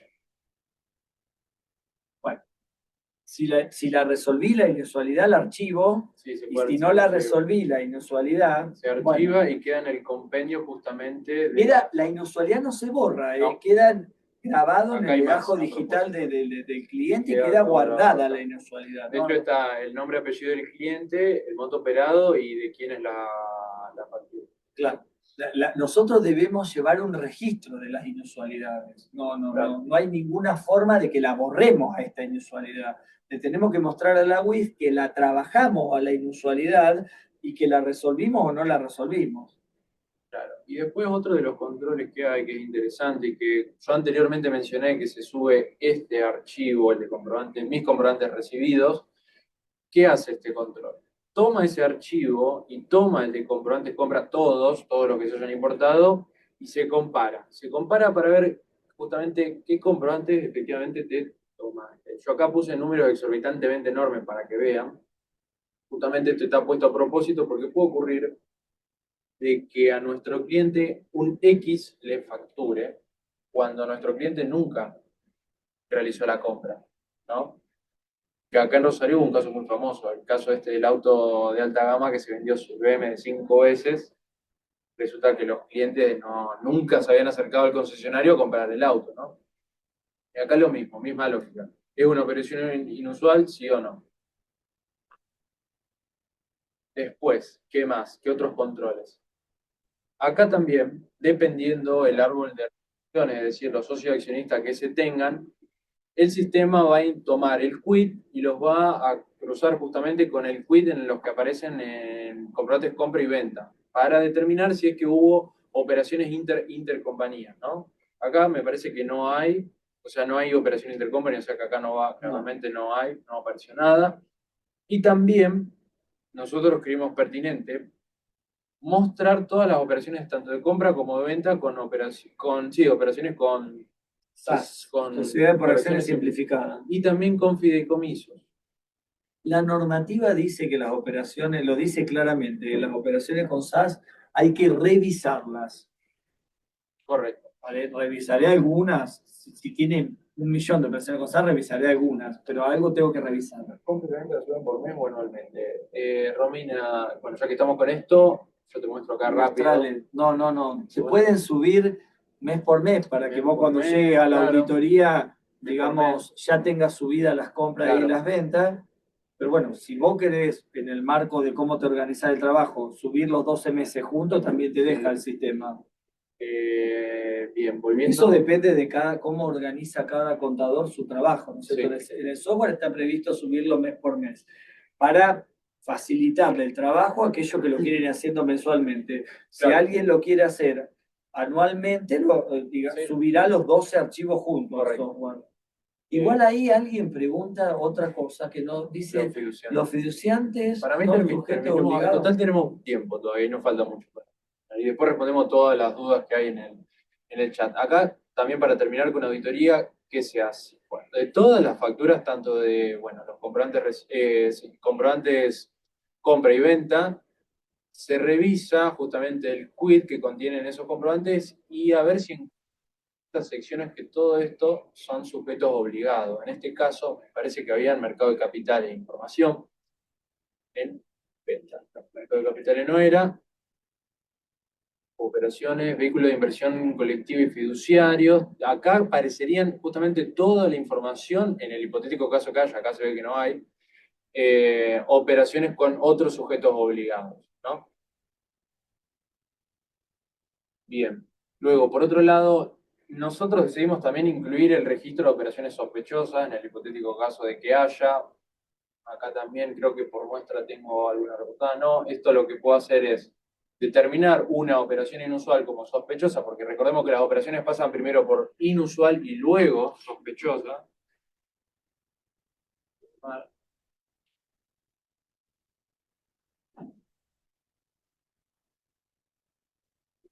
Terminamos como sospechosa, esto lo actualizamos y va a aparecer acá. Y acá, bueno, si está pendiente de reporte o ya está efectivamente reportada la operación. Después, otro de los controles que nosotros también creíamos pertinentes es el control de domicilio. Acá, muy importante porque justamente deberíamos revisar por qué razón se, digamos, duplican los domicilios. Que generalmente lo que ocurre acá, ven todos dos, son de sociedades. Generalmente está la sociedad y encabeza el socio accionista principal. Tienen el mismo domicilio fiscal. Esto porque en el inciso 18, precisamente el C era, cuando el domicilio fiscal, el contador presta el domicilio fiscal, automáticamente lo hace sujeto obligado, ¿no? Y también para finiquitar, el centro de notificaciones justamente alerta toda la información que falta por completar o si el cliente cayó en riesgo medio u alto, que ahí es donde tengo que completar ingresos, fondos y patrimonio o ingresos y patrimonio, ¿no? Y bueno, con respecto a, en el hipotético caso de que recibamos alguna fiscalización, lo que generalmente solicitan es el legajo de los clientes. Que acá con este botoncito, justamente elegimos el cliente y se descarga la carpeta completa con toda la información que nosotros volcamos en el legajo del cliente. ¿Qué son estos? En general, cuando ha habido fiscalizaciones de la UIF, no piden todos los clientes del estudio, suelen pedir 2 o 3.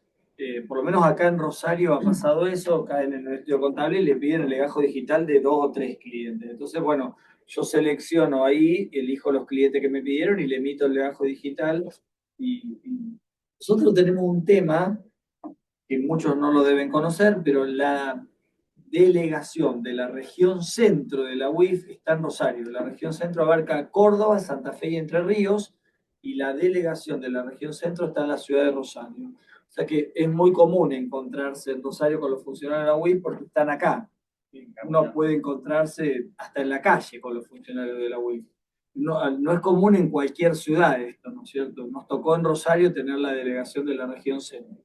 Así que mantenemos un diálogo bastante fluido con la gente de la UIF. Bueno, la presentación ya terminó, ahora lo que quedaron preguntas. Pasamos a hacer es justamente responder las preguntas, que es justamente a partir de esta.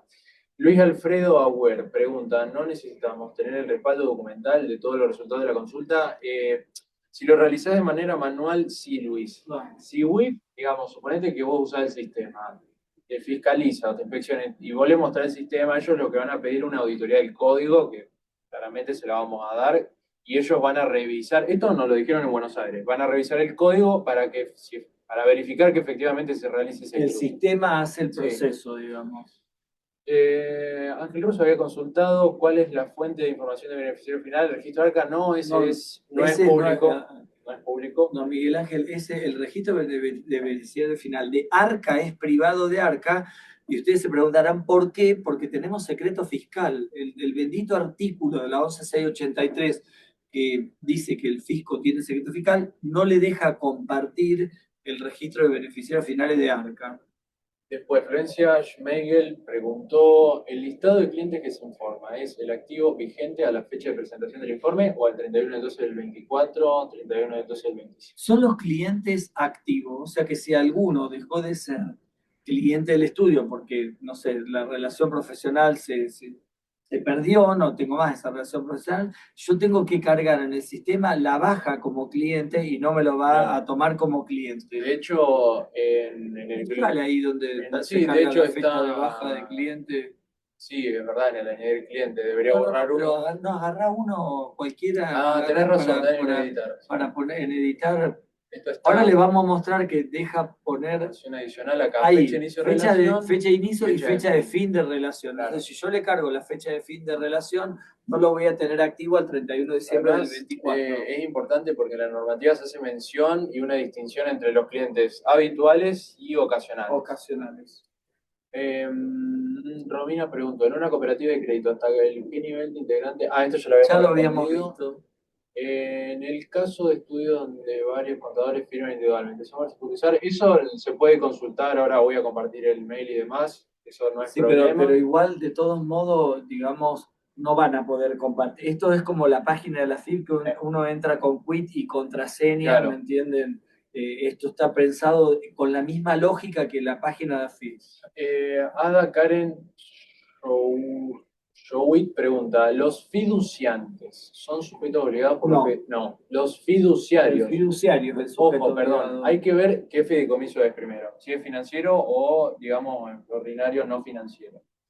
¿Cuál es la responsabilidad frente a UIF de los contadores que atienden fideicomisos? Es la misma responsabilidad que si atendés una anónima. Claro. Digamos, dividamos en dos, si es fideicomiso financiero, el fideicomiso financiero es sujeto obligado como cualquier sujeto del mercado de capitales, como un banco, una LIC, bueno, como cualquiera del mercado de capitales. Si es un fideicomiso no financiero, el fiduciario es el sujeto obligado.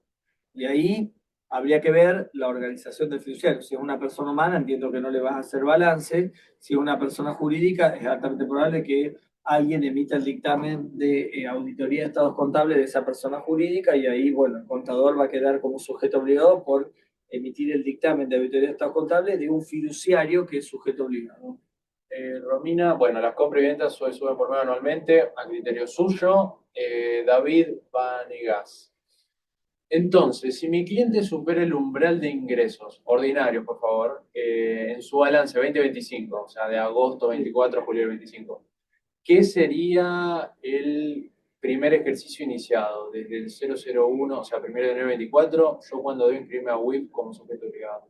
No, vos, David, vos te inscribís como sujeto obligado cuando tomás conocimiento del hecho que te hace ser sujeto obligado. Vos ahí recibiste la contabilidad del ente y te das cuenta de que es un balance que necesita los controles de la UIF. Ahí, si vos resolvés auditar ese balance, te va a tener que inscribir como sujeto obligado, porque vos podés rechazar el trabajo, decir, bueno, yo no quiero hacer este trabajo porque supera la cantidad de salario mínimo vital y móvil y no me quiero inscribir como sujeto obligado. De hecho, en una localidad acá cerca de Rosario, fuimos a dictar un curso, justo esta misma presentación, y ocurrió que uno de los oyentes lo dieron de baja como sujeto obligado, porque, bueno, justamente no desplegaba ninguna de las actividades ni por auditoría, pero como luego nos comentó que ya estaba firmado un balance que superaba los 4.000 salarios mínimos vital y móvil, se tuvo que dar de alta nuevamente. Porque luego dice, el balance se está auditando. Bueno, entonces ahí, David, yo tengo la opinión de que si vos lo vas a firmar el balance, si sos el auditor que lo va a firmar, debieras inscribirte en la UIF como sujeto obligado, porque ahí el tema es que a un solo consejo profesional, a lo mejor hay alguien acá de Tucumán y quiere hablar, a un solo consejo profesional de todos los que hay en el país, la UIF le mandó una notita pidiendo información de todos los contadores que habían firmado dictámenes de auditoría de estados contables. Hasta donde yo sé, el Colegio de Graduados en Ciencia Económica de Tucumán no respondió la nota de la UIF y quedó en la nada, pero bueno, pensemos que podrían ser insistentes y pedir de nuevo la nota y ahí la UIF se va a enterar que firmaste un balance por el cual debiste ser sujeto obligado. Entonces, tengamos cuidado con estas cosas. Yo digo que intentemos ser lo más prolijo posible. Tal cual. Mónica Encina. Mónica, si te referías al acceso de cómo se dice sesión, pedimos Con quit y una quit clave. usuario y clave. clave. Quit usuario, o sea, el quit, tu nombre puede ser, o nombre del estudio y la clave. Lo que sí, te podemos pasar los datos de contacto para que pidan una demo, se da de alta el ambiente y lo pueden probar si quieren. Eso no tenemos ningún inconveniente. De hecho, esto ya lo terminé. Sí, eso, deja de compartir así vemos la pantalla. Ahí está. Sí. Dejar de compartir está. Ahí. Espera que no me... Ahí está. Bueno, habíamos dejado 10 o 15 minutos Sí. para preguntas, por lo que vemos no hay tantas preguntas. Yo fui rápido para poder que, digamos, ustedes nos hagan preguntas. Karina también puede preguntar si quiere. No tengo preguntas.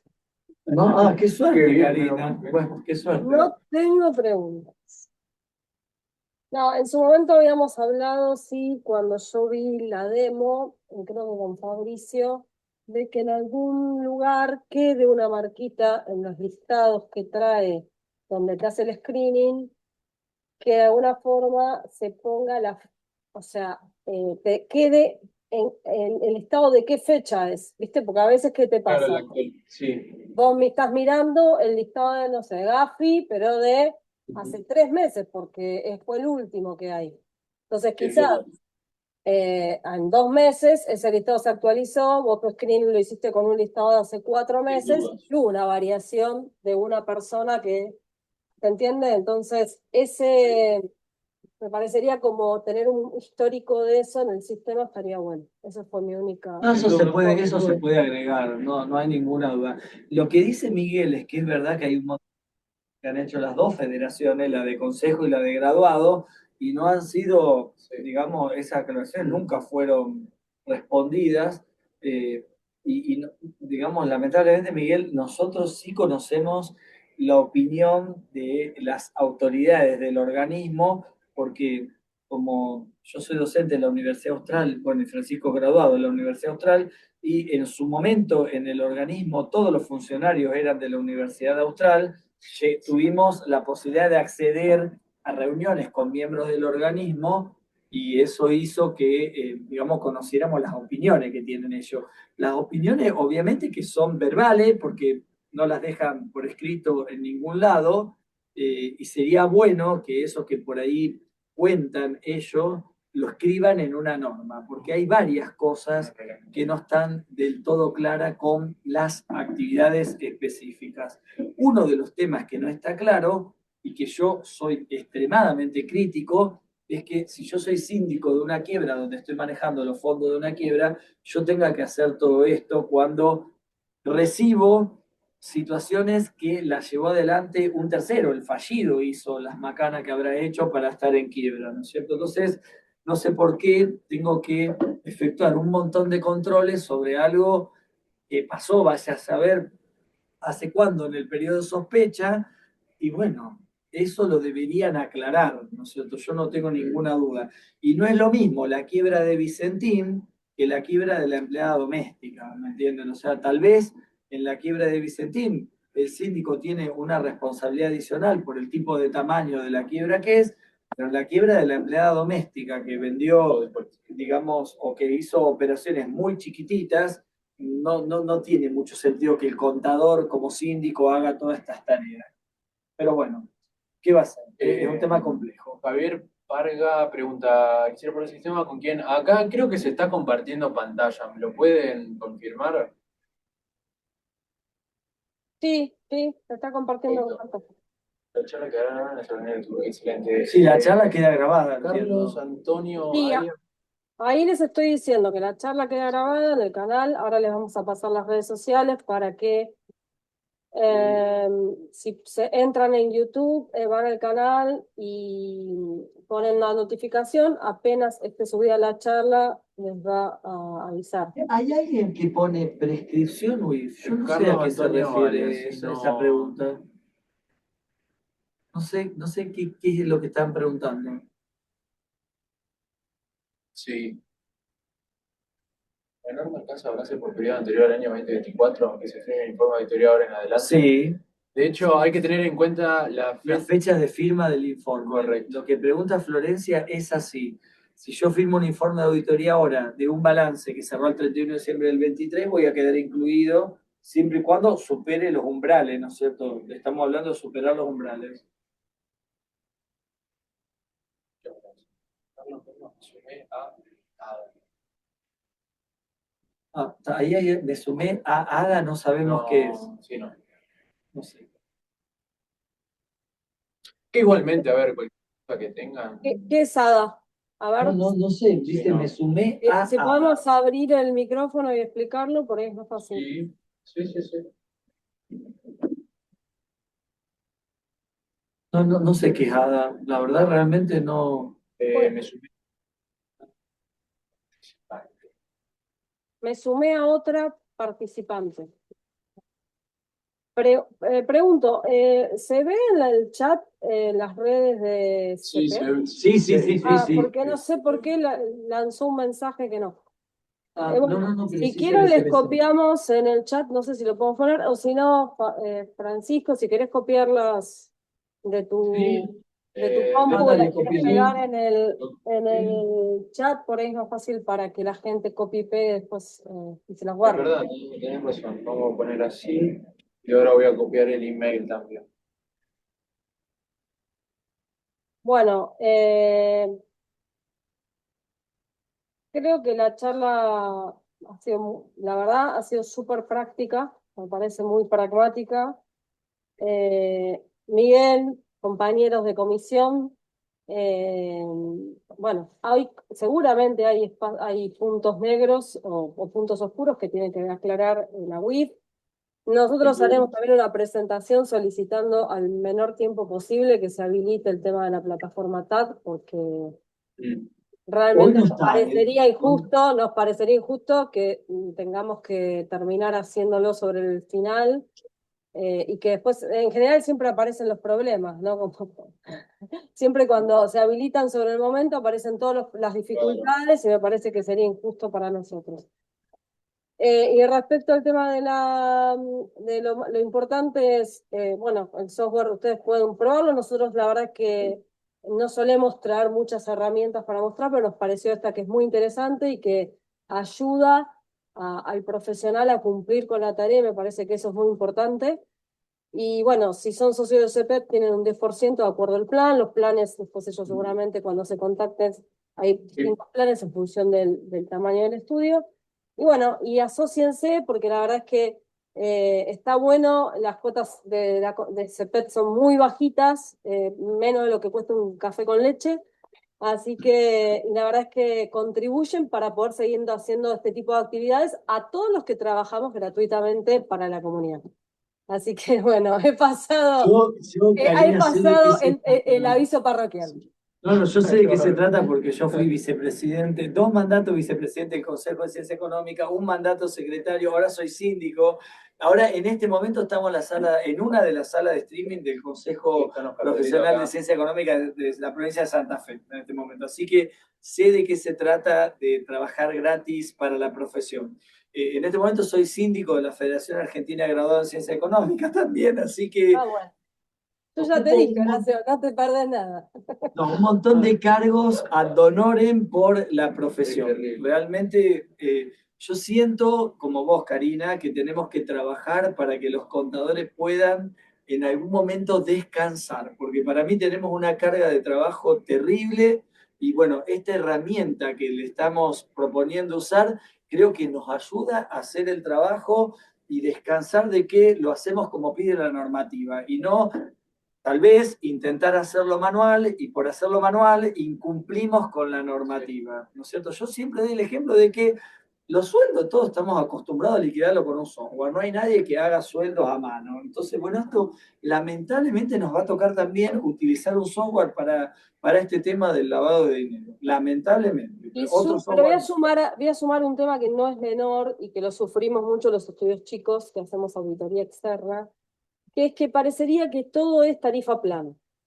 Entonces, nosotros terminamos asumiendo nuestros honorarios de auditoría externa, actividades que son de sujeto obligado, que si no están bien ponderadas, terminan siendo una carga que la vamos a terminar o cumpliendo mal o mal cumpliendo, con el agravante que la responsabilidad queda a nuestro cargo. Entonces, me parece que no es un tema menor empezar a evaluar y a ponderar bien las responsabilidades que tenemos cuando tomamos un cliente y no tener el miedo a cotizar, porque lo que nos pasa es que terminamos, hay una falta de conciencia, y lo digo como una crítica interna, a veces hay falta de conciencia respecto a nuestras responsabilidades, y eso hace que terminemos matándonos por los honorarios sin ponderar correctamente la responsabilidad que tenemos.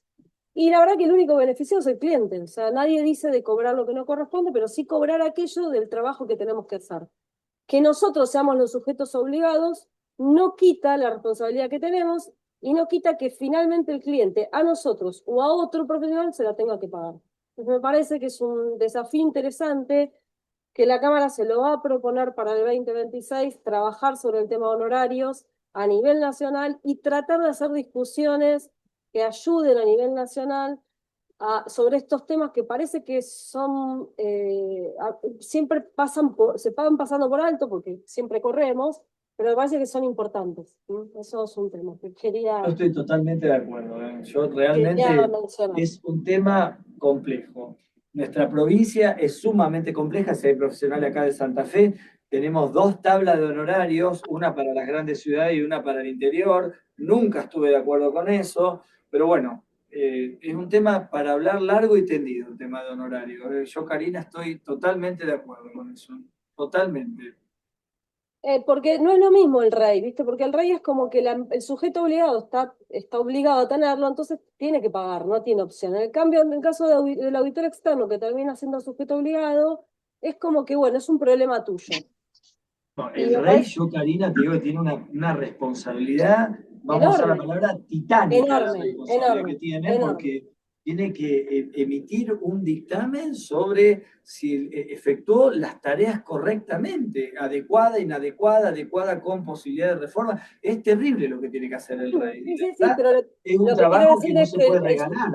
el sujeto obligado, en este Sí. caso, para el cual tiene que contratar el rey, no le queda otra opción. No, no le queda otra. En el caso del auditor externo, como si está sujeto en función de los parámetros que tiene, ahí es como que entra un poco este tema que queda muy discrecional y que si Claro. te das cuenta sobre el final que el cliente queda sujeto obligado, porque quizás el año anterior no, pero en este balance sí, es como que en el momento que te estás con, wow, tenés el ajustado por intereses y decís, wow, ahora terminé todo esto y me doy cuenta que soy sujeto obligado. ¿Y ahora qué hago?